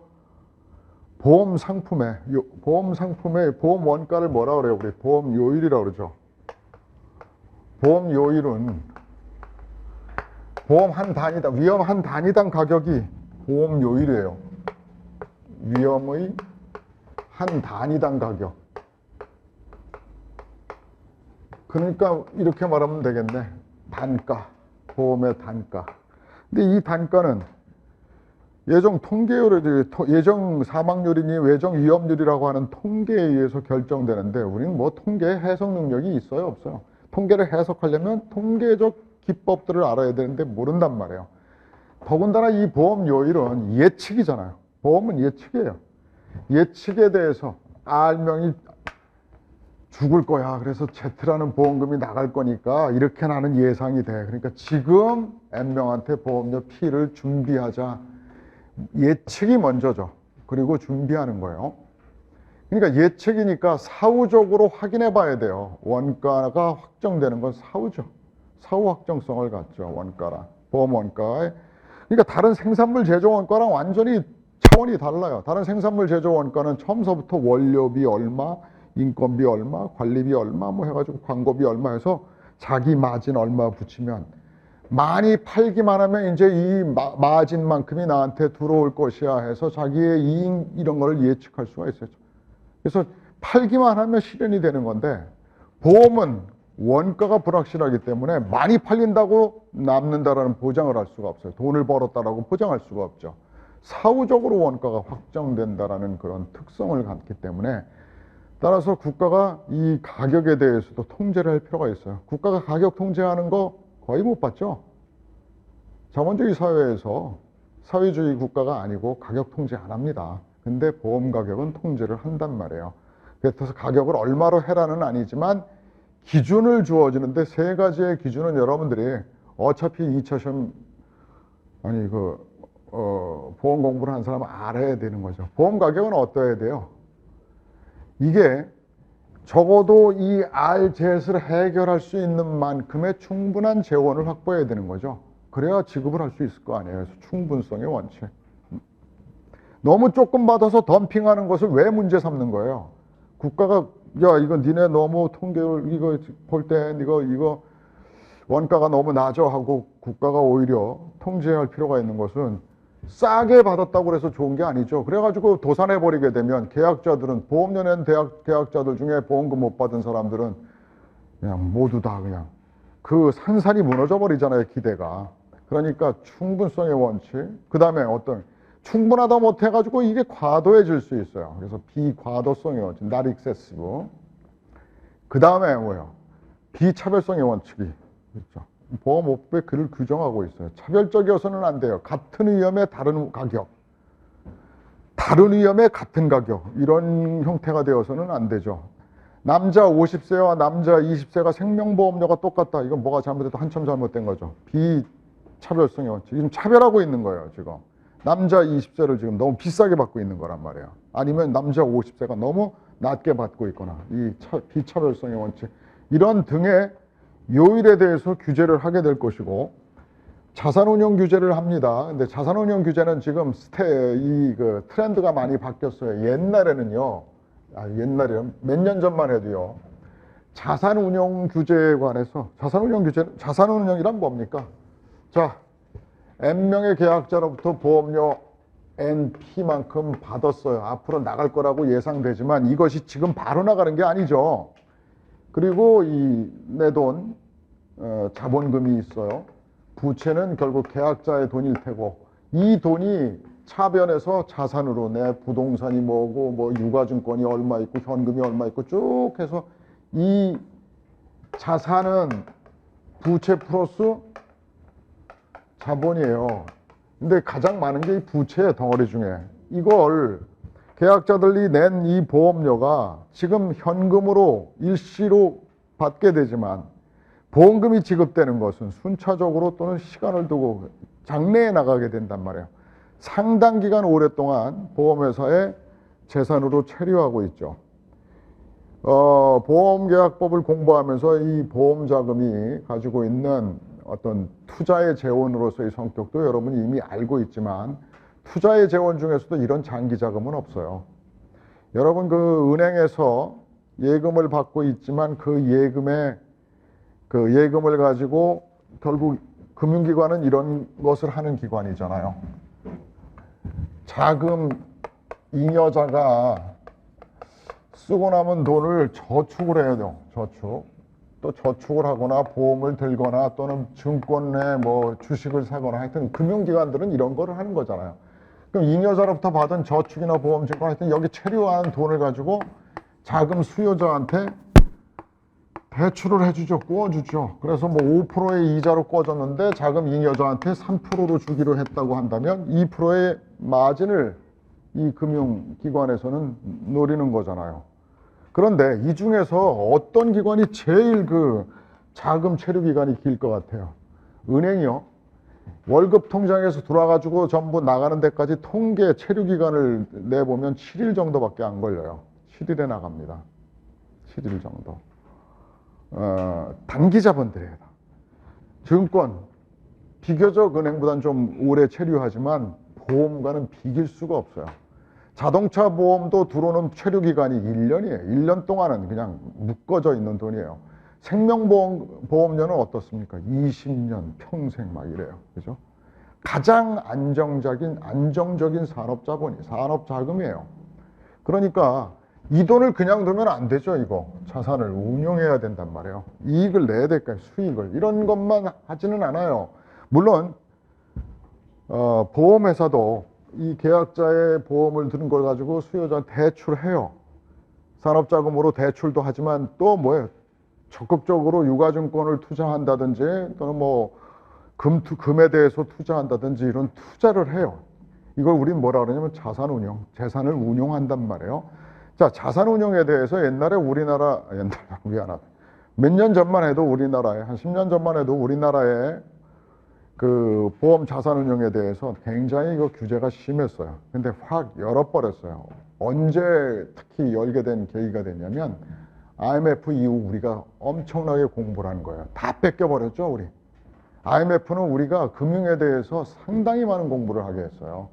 그러니까 김영삼 대통령의 업적이 금융실명제 만드는 거, 그 다음에 하나에 해체한 거, 전두환이 구속시킨 거, 그 다음에 또 하나라면 IMF를 맞이해가지고 국민들한테 금융의 중요성을 완전히 각인시켜준 것도 어쩌면 업적이겠구나.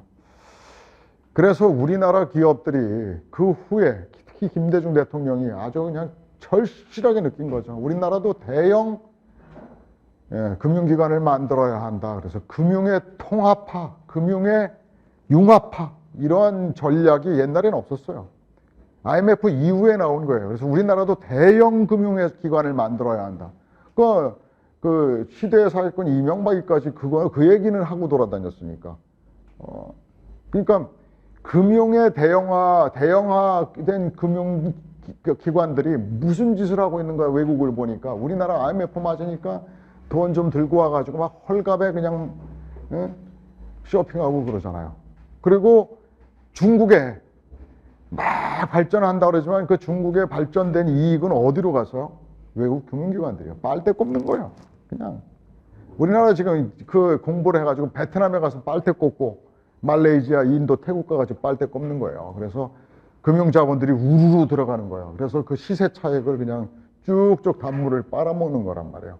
그러려면 뭐예요? 그 자금이 커야 되잖아요. 그래서 금융의 거대화를 지향합니다. 융합화, 통합화 막. 그래서 방카슈랑스도 그때 들어옵니다. 야, 은행 점포 놀면 뭐하냐? 이거 계속 손님만 띵동 뭐 이해금 이것 말고 은행을 통해 가지고 저거도 팔자. 보험도 팔고. 그래서 자금을 우리가 모으게 되면, 그리고 생각하지도 못한 이런 거 금융 지주회사 제도도 만들자. 옛날에는 은행은 은행, 보험은 보험 이랬는데 융합화되고 있어요. 지금 신한지주 이러면 KB지주, 뭐 신한지주 이러면 어떻게 됩니까? 이 아래 자회사로 은행이 있어요. 보험도 해요. 신한보험. 증권도 해요. 얘가 다 해먹는 거예요. 이런 지주회사 제도를 만들자.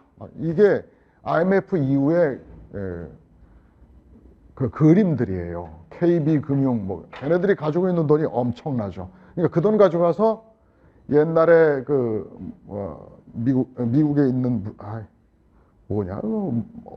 모건이니 뭐니 이런 거 대형 금융회사들 있잖아요. 걔들 우리나라에 빨대 꽂았듯이 우리도 후진국에서 빨대 꽂아오는 거예요. 내가 얼마 전에 베트남에 호치민에 갔었는데 우리나라가 정말 빨대 많이 꽂고 있구나 하는 걸 많이 느끼겠더라고요. 그냥 가서 니네 근대화를 도와주는 것처럼 막 이렇게 하지만 그 시장에 내다 팔고 있는 것들은 전부 다 막 내다 팔고, 베트남 국민들이 불쌍하더라고. 순박한 베트남 국민들이. 근데 베트남의 국민들은 또 근데 그냥 한국 사람 고마워라 해요. 막 그래서 자기네들 막 건물 짓고 막 그러고 하니까 근대화 된다고. 근대화 이면에는 착취죠, 약탈. 그래서 대형 금융회사들을 만들어 가지고 신흥시장에 가가지고 주식을 투자해 가지고 이익을 챙겨오는 거죠. 우리가 그 철저하게 당했거든요. 통합화. 자산운용에 대해서 우리나라가 그러니까 어떻게 규제를 싹 허물어 버려요. 거의 허물어 버려요. 조금만 남겨놓고. 그래서 옛날에는 포지티브 시스템이었어요. 미안해요. 포지티브 시스템이란 뭐냐면 적극적으로 요구해라. 규제가 심한 거예요. 이거 해라 저거 해라. 네거티브로 바꿨어요. 네거티브. 뭔 말이냐. 네거티브 시스템은 뭐냐면 이거 하지 마라. 이거 하지 마라를 금지되어 있는 것 빼고는 다 해도 좋다는 얘기 아니에요.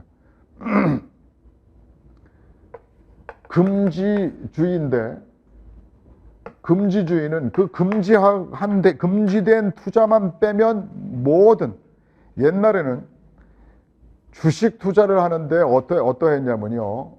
난 지금도 그걸 기억하네. 이거 왜 덜지 못했어? 보험업법 오래 가르치다 보니까 별걸 다 아직도 뭐 쓰레기가 남아있어요. 유가증권 40%까지 이 보험 자금 가지고 자산 가지고 40%를 투자할 수 있다라고 규정을 하고 있었어요, 옛날에. 이거 없애버렸어요.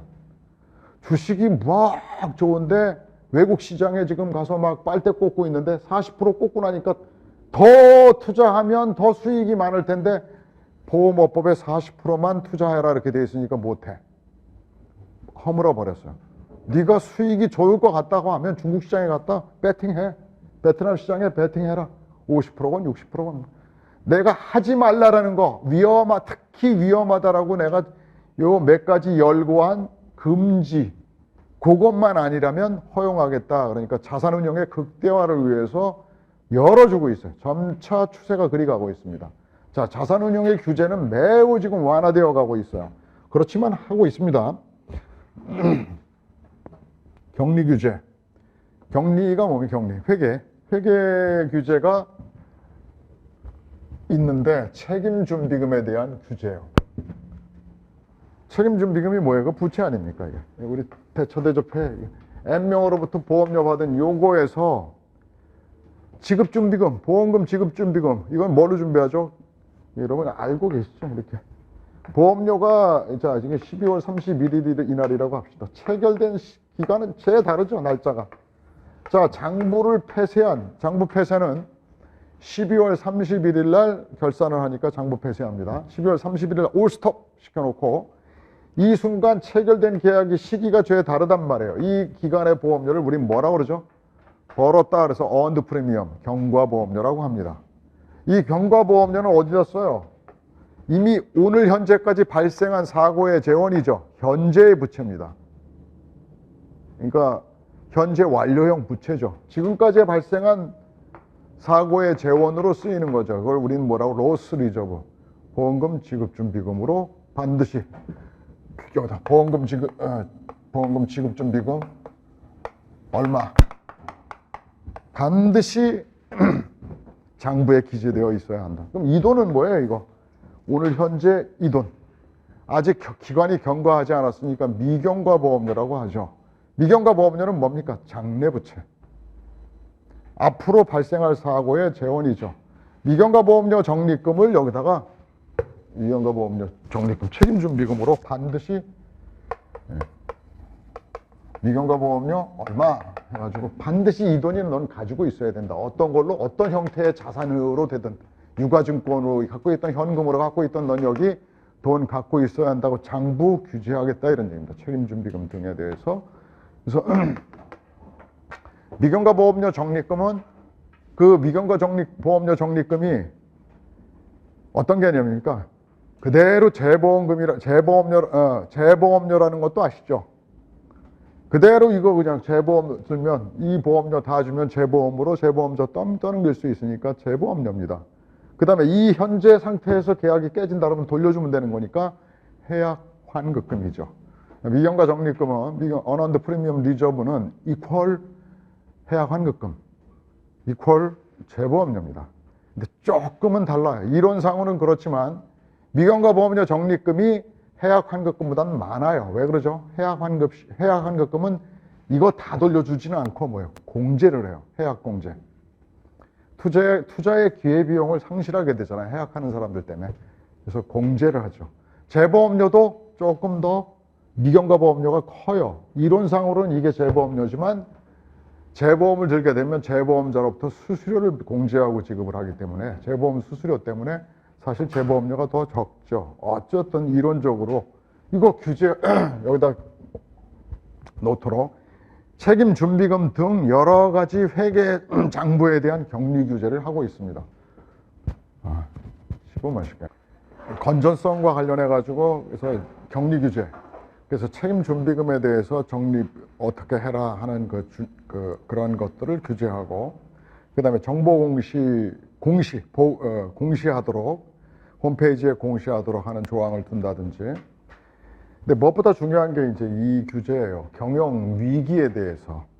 여기 내가 솔벤시 마진을 건전성에 뒀는데 건전성하고 경영 위기 대응하고 좀 걸치죠. 솔벤시 마진 제도가. 그래서 솔벤시 마진 제도는 솔벤시가 뭐예요? 해결 능력 아니에요. 해결하기 위한 마진, 여유. 이 제도가 지급 여력, 솔벤시는 해결인데 이 지급 여력이라고, 지급 여력 제도. 지급 여력 제도는, 솔벤시 마진 제도는 조기 경보 시스템이라고 말할 수 있죠. 야, 얘 지금 빨간불이 울려, 이런. 여러분, 솔벤시 마진 제도에 대해서 보험 이론 및 실무나 또는 손사 이론 공부했을 테니까 어느 정도 개념을 알고 있을 테니까 그냥 주루주루 갈게요. 솔벤시 마진 제도라고 할 수 있는 것의 시초적인 케니 로저라는 친구예요. 케니 로저라는 친구가 뭔 개념을 얘기했냐면 폴리시 홀더 서플러스라는, 폴리시 홀더가 뭐죠? 증권이잖아요. 폴리시가. 증권 누구한테 기여부해요? 보험 계약자한테. 폴리시 홀더가 보험 계약자예요. The insured는 피보험자이고. 폴리시 홀더 서플러스라는 얘기는 얘한테 뭔가 좀 그 꿀이 있다라는 거지. 여러분들 표현대로 개꿀. 그러니까 폴리시 홀더 꿀이야. 서플러스. 그 계리사 여러분들은 그 경제학 공부하면 뭐 계약자 아니 수요자 잉여 뭐 이런 거 공부하는 것처럼. 그러니까 내가 그 기여한 거 하나도 없는데 좀 뭔가 더 플러스해서 받는 거. 폴리시 홀더 서플러스를 처음 얘기했던 사람은 케니 로저라는 친구인데 얘는 뭐라고 그러냐면 계약자의 잉여. 자 봅시다. 이건 부채는 계약자 거잖아요. 지가 기여한 거잖아. 지가 낸 보험료잖아. 자본금은 지가 낸 거 아니잖아요. 꿀이잖아요. 이거. 이게 서플러스예요. 서플러스. 그러니까 계약자 지들이 낸 NP는 여기 있는데 내가 내지 않은 이것까지도 만약에 돈 모자라면 지 자본금으로도 돈을 준다고? 개꿀이잖아. 계약자 입장에서. 그래서 계약자 꿀, 폴리시 홀더 서플러스 이 얘기를 케니 로저가 말했는데 뭐라냐면 이게 1대1이 되면 아주 좋은 회사니까 그 정도가 되어야 한다라고 처음에 말을 했어요. 그러니까 부채 대비 자본금의 1대1이 건전한 회사라고 이 사람이 얘기를 했는데 야, 그건 너무 신중하다. 그래서 선진국에서는 통상 야, 4대1 정도면 될 것 같다. 또는 3대1 정도면 될 것 같다. 이렇게 이제 그 학자들마다. 그러니까 뭐냐면 대가리가 4면 자본금 한 1 정도, 4대1 정도 또는 3대1 정도 이 정도를 얘기했어요. 이거 적을 필요는 없고 하여튼 이렇게 1대1을 얘기했던 케니 로저스의 이 폴리시 홀더 서플러스 레이티오, 이것의 계약자 잉여 비율을, 레이티오를 1대1을 얘기했었는데 뭐 3대1, 4대1 뭐 이렇게 선진국이 이제 이 정도의 수준이었어요. 근데 우리나라는 이 폴리시 홀더 서플러스 규제를 했던 게 1900년도, 1990년도 뭐 이쯤이에요. 그때 우리나라의 보험회사, 손해보험회사 같은 경우 레이티오가 얼마였냐? 20대1, 30대1. 심지어 더 안 좋은 회사는 100대1. 그 얘기는 뭔 얘기냐면 자본금 코딱지만큼 가지고 있고 계약은 이만큼 가지고 있었다는 거예요. 무너지죠, 이거. 하체가 너무 부실하죠. 그래서 그때 우리나라가 98년도까지 목표가 20대1을 맞추자. 막 100대1까지 하고 막 그러니까 20대1로 맞춰보자 그러다가 IMF가 타고 온 거예요. IMF가 오면서 금융의 그 조기 경보 시스템이 이게 작동을 안 했다라는 거예요. 그때 여러분 알죠? IMF 때 생명보험회사들 그 인출 사태, 계약부터 해약을 하죠. 생활자금이 모자라니까. 그래서 생명보험회사들이 굉장한 위기에 처하게 돼요. 이자율이 막 요동을 치고 막 그러니까. 특히나 생명보험회사는 이자율에 민감하죠. 투자 수익과 관련해가지고 여러분 알 거예요. 손해보험회사는 투자 수익이 언제나 플러스입니다. 이유가 왜냐면 돌려주는 돈이 없어요. 자금 사용의 대가가 없다고. 자동차 보험료 1년치 받았다 가지고 투자해서 1원이라도 남으면 투자 수익 1원 남은 거예요. 1000억을 투자해서 1001원이 됐다. 1000억 1원. 남은 거예요, 1원. 한데 생명보험회사는 자금 사용의 원가가 있죠. 자금 사용 공짜로 하는 게 아니란 말이에요. 소위 예정 이자율이라고 하는 것은 보험료의 할인율이잖아요. 이만큼 벌 거를 예상해서 할인을 미리 해줘 버리는 거기 때문에 그 예정 할인율을 넘는 이 투자 수익률을 올려야만이 이자율차 마진이 생기는 건데 그것이 까꾸로 마진이 생기는 게 역마진이에요. 이자율 처역마진. 그러니까 예정 이자율보다 실제 이자율이 낮았을 때 생기게 되는 투자 손실이 있기 때문에 생명보험에서는 이 역마진으로 투자 수익이 굉장히 요동을 쳐요. 불안정해요.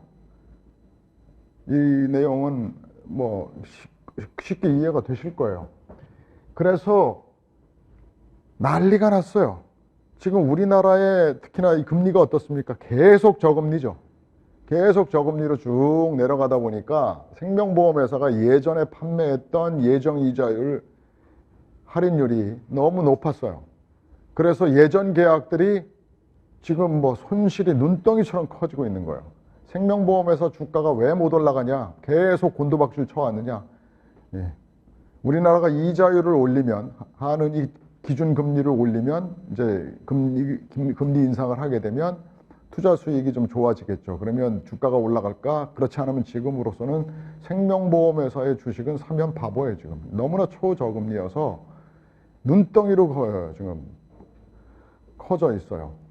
하여튼 이러한 경영 위기가 왔는데도 불구하고 아무런 역할을 못했다.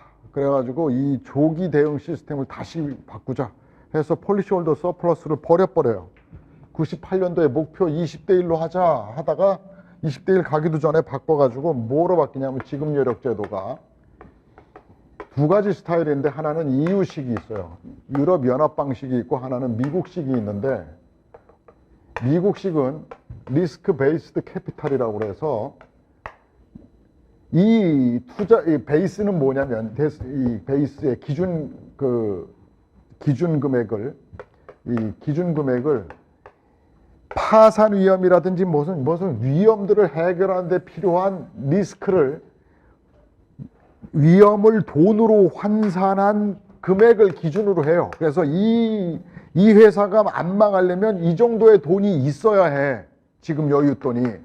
근데 실제 지금 여윳돈, 자본 계정에 돈이 얼마 있나? 자본 잉여금, 자본금 이런 하여튼 자본 계정에 돈 다 더해서 이것이 기준 금액에 곱해서 100분율로 100이 맞냐 하는 게 이게 미국식인데 이걸 산출하려면 뭘 계산해야 돼요? 리스크 1, 2, 3, 4 분류를 해가지고 파산 위험에 있는 리스크를 재분류를 해야 돼. 환거래 위험, 투자 위험, 또 경영 위험, 여러 가지 리스크를 분류해가지고 그걸 돈으로 환산해야 되는데 그러려면 사칙 연산으로는 불가능해. 이건 뭐 해야 돼요? 이상한 기호를 사용하는 금융공학적 방법을 동원해야만 한다고. 준비가 안 됐어요. 일리 못 가. 그래서 바로 간 게 뭐냐면 유럽연합식이에요. 이건 쌀집 계산기 갖고 되는 방식이에요. 기준금액을 뭐로 잡았냐면 얘는 기준금액을 총 보유보험료의 몇 프로라고 법에 정해. 그걸 갖고 있냐 안 갖고 있느냐. 그러니까 뭐를 계산하면 돼요. 총 원수보험료. 보험료에 만약에 7.5%다 그러면 7.5% 곱하기만 할 줄 알면 돼. 그 다음에 자본 계정에 돈은 덧셈 하면 되잖아요. 더하고 더해서 얼마. 그거의 백분율이 100%가 되느냐 안 되느냐 하니까 굉장히 어떻습니까? 쉽죠. 사칙 연산만 덧셈, 곱셈만 할 수 있으면 되잖아요. 그래서 일단 도입을 했어요. 이거에 대해서는 합리성이 문제가 됐죠. 왜 7.5%요? 왜 8.5%요? 왜 총 지급보험금의 17.5% 중 많은 금액 이랬을 때 왜 17.5%요? 몰라. 그냥 한번 해봐. 이거요. 무대뽀. 유럽연합식. 지금 유럽연합이 사용하고 있는 방식이 좀 무대뽀예요. 해서 이건 찬찬히 준비를 합니다.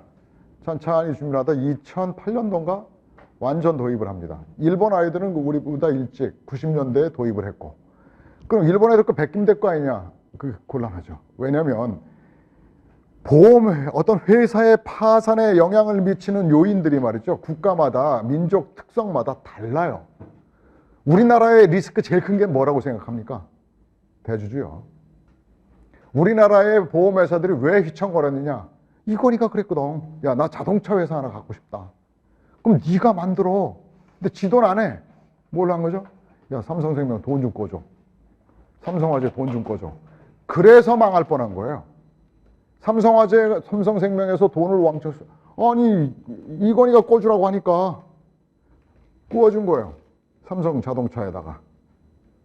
삼성 자동차에다 꿔줬지 이건희한테 꺼준 거 아니죠. 삼성 자동차 망하면 그 돈 어떻게 되는 거예요? 갚을 사람이 없어진 거예요. 해서 삼성 자동차 망하면서 삼성생명이 휘청였습니다. 동부화재에서 돈이 어디로 가요? 안한 반도체를 동부전자가 인수하고 싶다라는 거예요. 그 대기업의 그 오너가 대주주가 야, 나 안한 반도체 인수하고 싶어. 그럼 네 돈으로 해. 그러면 되는데 지 돈 없어요. 그러니까 동부화재 돈으로 대출을 해주는 거예요. 회장의 입맛대로 대출을 해주는 거예요. 그 대출을 거부했어요. 그 사장이. 훌륭한 사람이 있었어요. 동부화재 사장이. 이건 계약자 돈이 네 돈 아니야. 그랬더니 너 그만둬. 잘렸죠. 우리나라 이래 지금. 그러니까 금융자본이 이 산업자본의 대주주에 의해서 지 주머니가 되어버렸어. 사금고가 되어버렸다고. 이 리스크가 제일 커요. 이런 것들이 미국, 일본 같으면 일본도 좀 미국 같으면 불가능하죠. 그러니까 미국식 RBC, 일본식 RBC 바로 쓸 수가 없는 민족마다의 특성이 회사의 지배구조의 특성이 다르기 때문에 그래서 우리나라식으로 어쨌든 개발한다고 해서 지금 한국식 RBC를 리스크 베이스드 캐피탈을 경영위기 대응 조기 경보 시스템으로 우리가 지금 도입해서 사용하고 있습니다. 자, 언뜻 얘기 나왔네.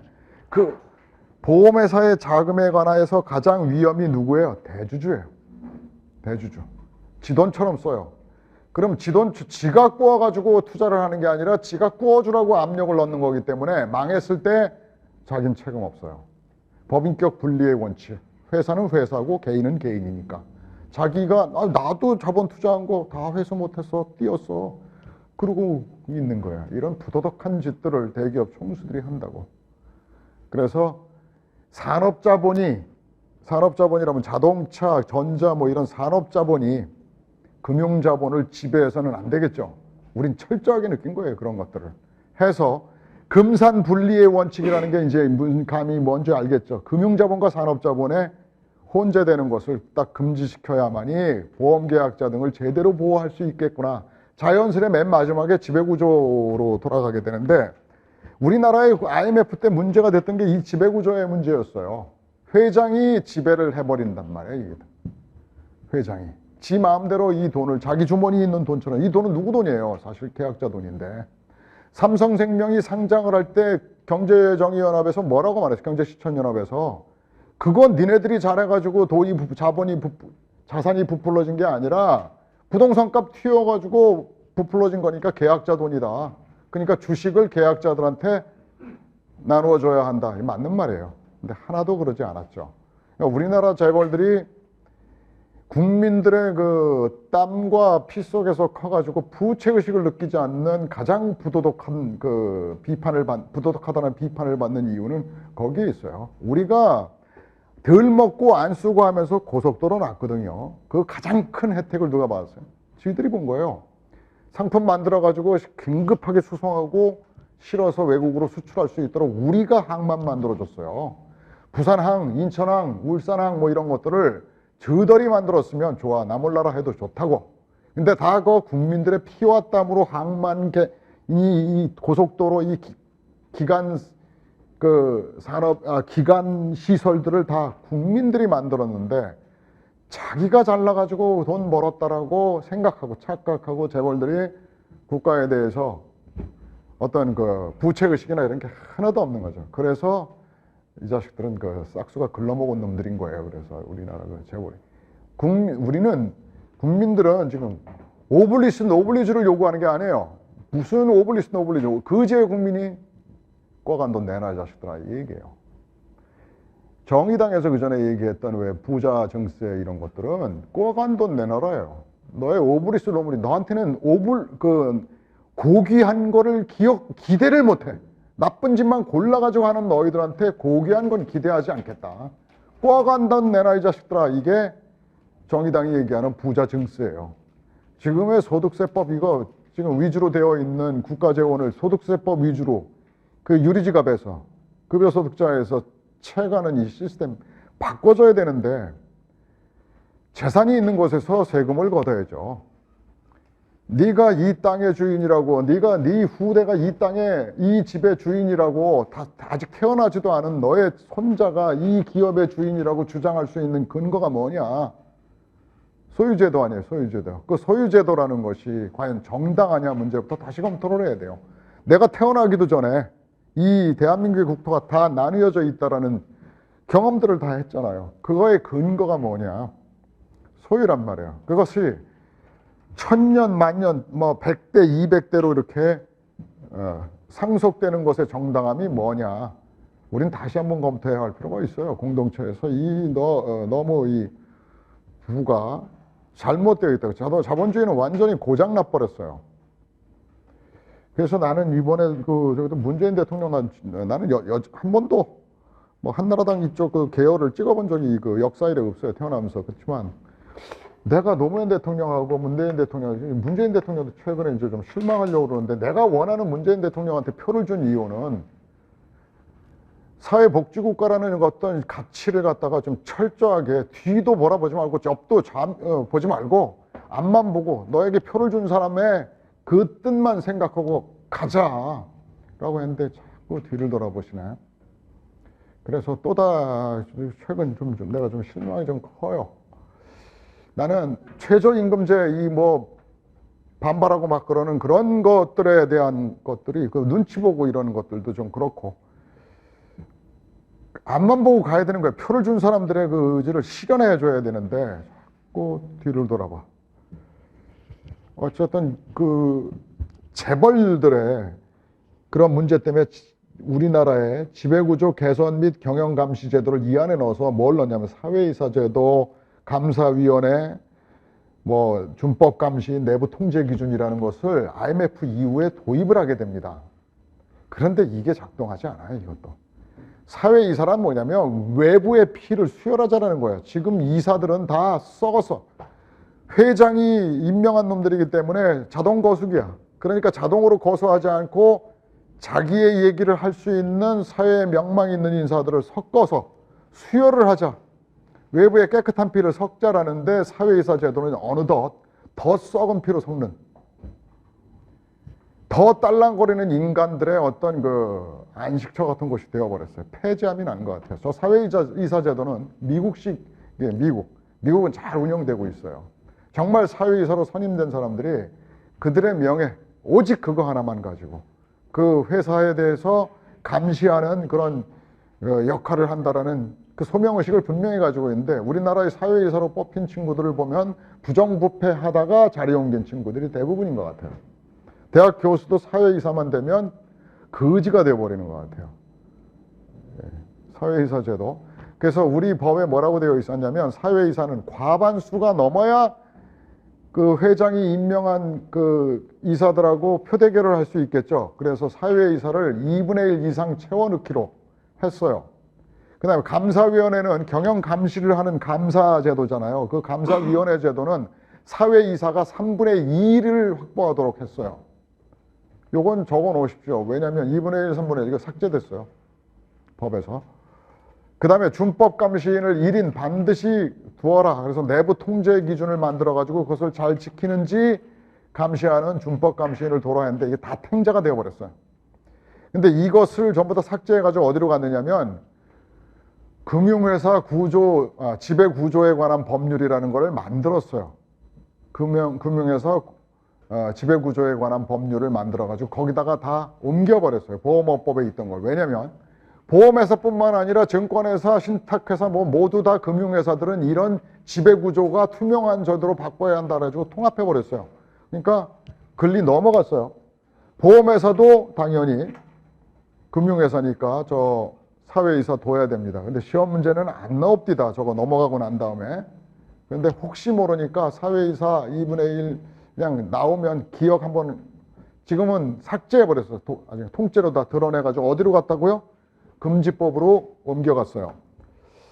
자, 경영위기 대응에 관련해가지고 아까 솔벤시 마진 좀 말씀드렸고, 그 다음에 자, 이런 솔벤시 마진이 100%가 안 돼. 얘가 지금 해결 능력이 없어요. 그러면 딸랑딸랑 하고서 경보가 울리는 거예요. 지금 이 회사 위험합니다 하고. 그러니까 아까 그랬죠. 100% 이상이 되도록 해야 되는데 이 회사가 만약에 80%입니다. 그러면 어떻게 해야 돼요? 여기에 대응하는 국가의 처방이, 금융위원회의 처방이 이루어지겠죠. 70%, 60%로 떨어졌다. 이 회사는 거의 자본 잠식이 곧 얼마 안 남았다라는 뜻 아니에요. 그죠? 자본이 60%밖에 안 돼. 뭐 40%밖에 안 돼. 그러면 그때 금융위원회는 보험 관리인을 파견할 수 있어요. 경영 능력이 뛰어난 구원투수를, 관리 제도가 뭐냐면 구원투수, 여기 관리, 보험 관리인을 금융위원회는 파견할 수 있어요. 선임할 수 있어요. 구원투수 제도요. 계약 이전은 뭐냐면 계약 전부를 갖다가 이전해라. 너 안 되겠다. 이 계약자를 보호하기 위해서 통째로 화재보험 계약을 다른 보험회사에다가 이전하도록 계약해라. 계약 이전은 여기에서 우리 그 보험업법에 규정하고 있는 거는 임의적 이전이에요. 그러니까 자율적 이전. 그 보험회사가 경영 위기에 처한 보험회사가 다른 튼튼한 보험회사와 계약 이전에 대해서 계약을 체결해 가지고 보험계약 전부를 통째로 그 회사로 옮겨가는 제도. 그래서 계약자를 보호해 보겠다. 우리나라에서는 이 보험업법상의 계약 이전은 한 번도 없었고, 그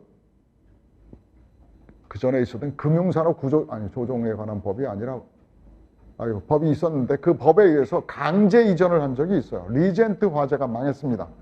그래서 리젠트 화재의 자동차 보험의 대인 배상은 삼성화재로 강제 이전을 시키고, 자동차 대물 배상 보험은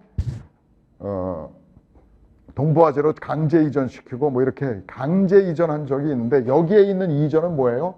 자율적인 이전. 보험회사 간의 계산 기초가 동일한 보험 계약을 전부 이전하는 제도. 그래서 배를 갈아태우는 거예요. 누구 보호하려고? 계약자 보호하기 위해서 배 갈아타는 거예요. 또 하나, 합병. 합병은 체력을 강화시키는 거죠. A회사가 부실해. 튼튼한 B회사랑 합병을 해가지고 B회사가 된다. 그러면 흡수합병.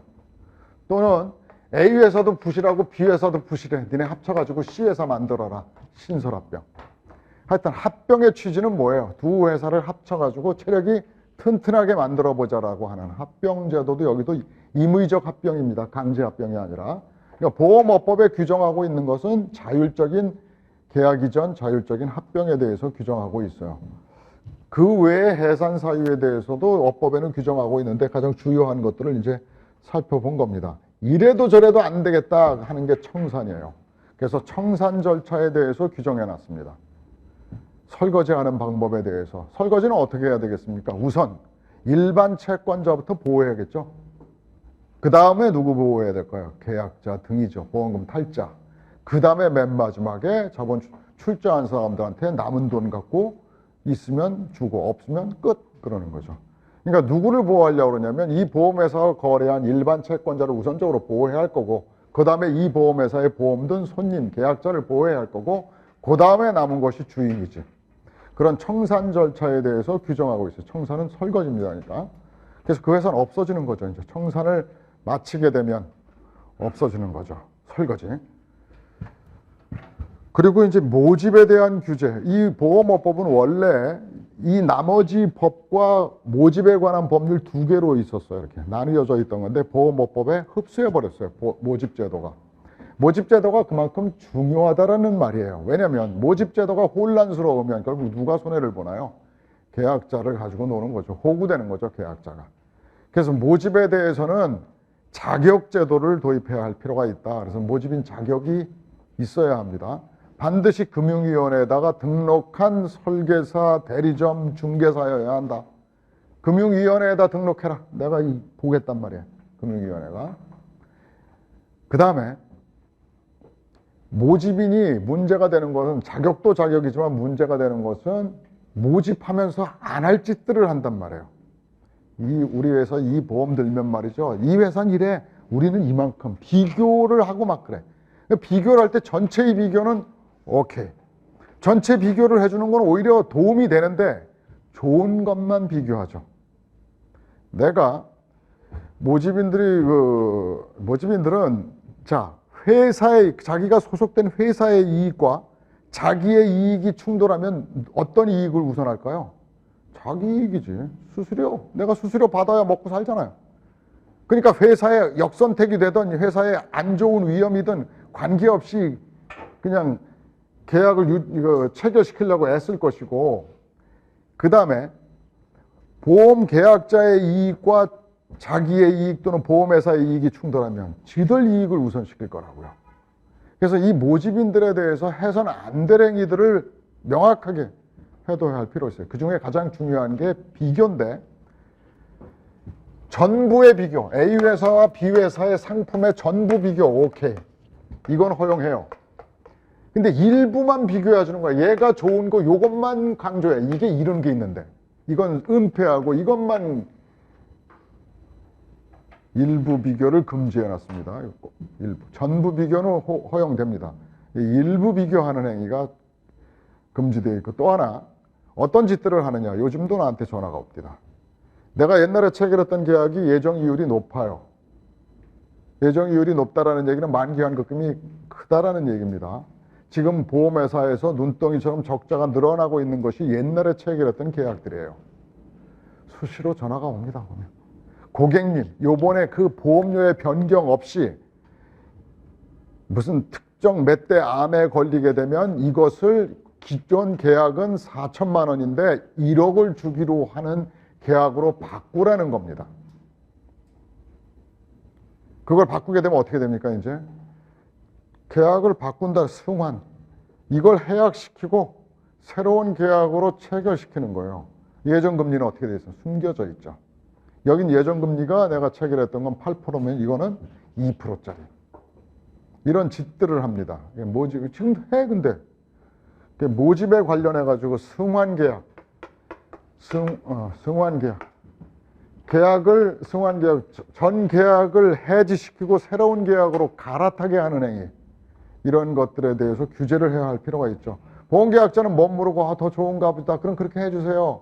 할 수 있단 말이에요. 따라서 그 전 계약을 부활시킬 수 있도록, 야 그거 안 돼 하고서 적발도 하고 부활시킬 수 있도록. 모집인의 규제는, 묘집 규제는 하에서는 안 되는 금지 행위가 뭔가에 대해서 특히 이제 시험 문제에 많이 나오고, 자, 보험자의 배상 책임 해마다 한 문제 꼭 나옵니다. 아까 내가 간략히 말씀드렸어요. 어떤 얘기를 했죠? 모집인이 모집과 관련해 가지고 고객에게, 그 보험계약자 등에게 손해를 가한 때 그 손해를 배상할 책임이 있다라고 말씀했죠. 그래서 보험자의 책임, 이런 것들이 이 안에 들어 있습니다. 대충 보험업법 속에 뭐가 들어있나 하는 것이 이제 감이 오십니까? 그 정도의 아주 얕은 지식만 가지고 이제 우리는 문제를 400개를 풀어갈 겁니다.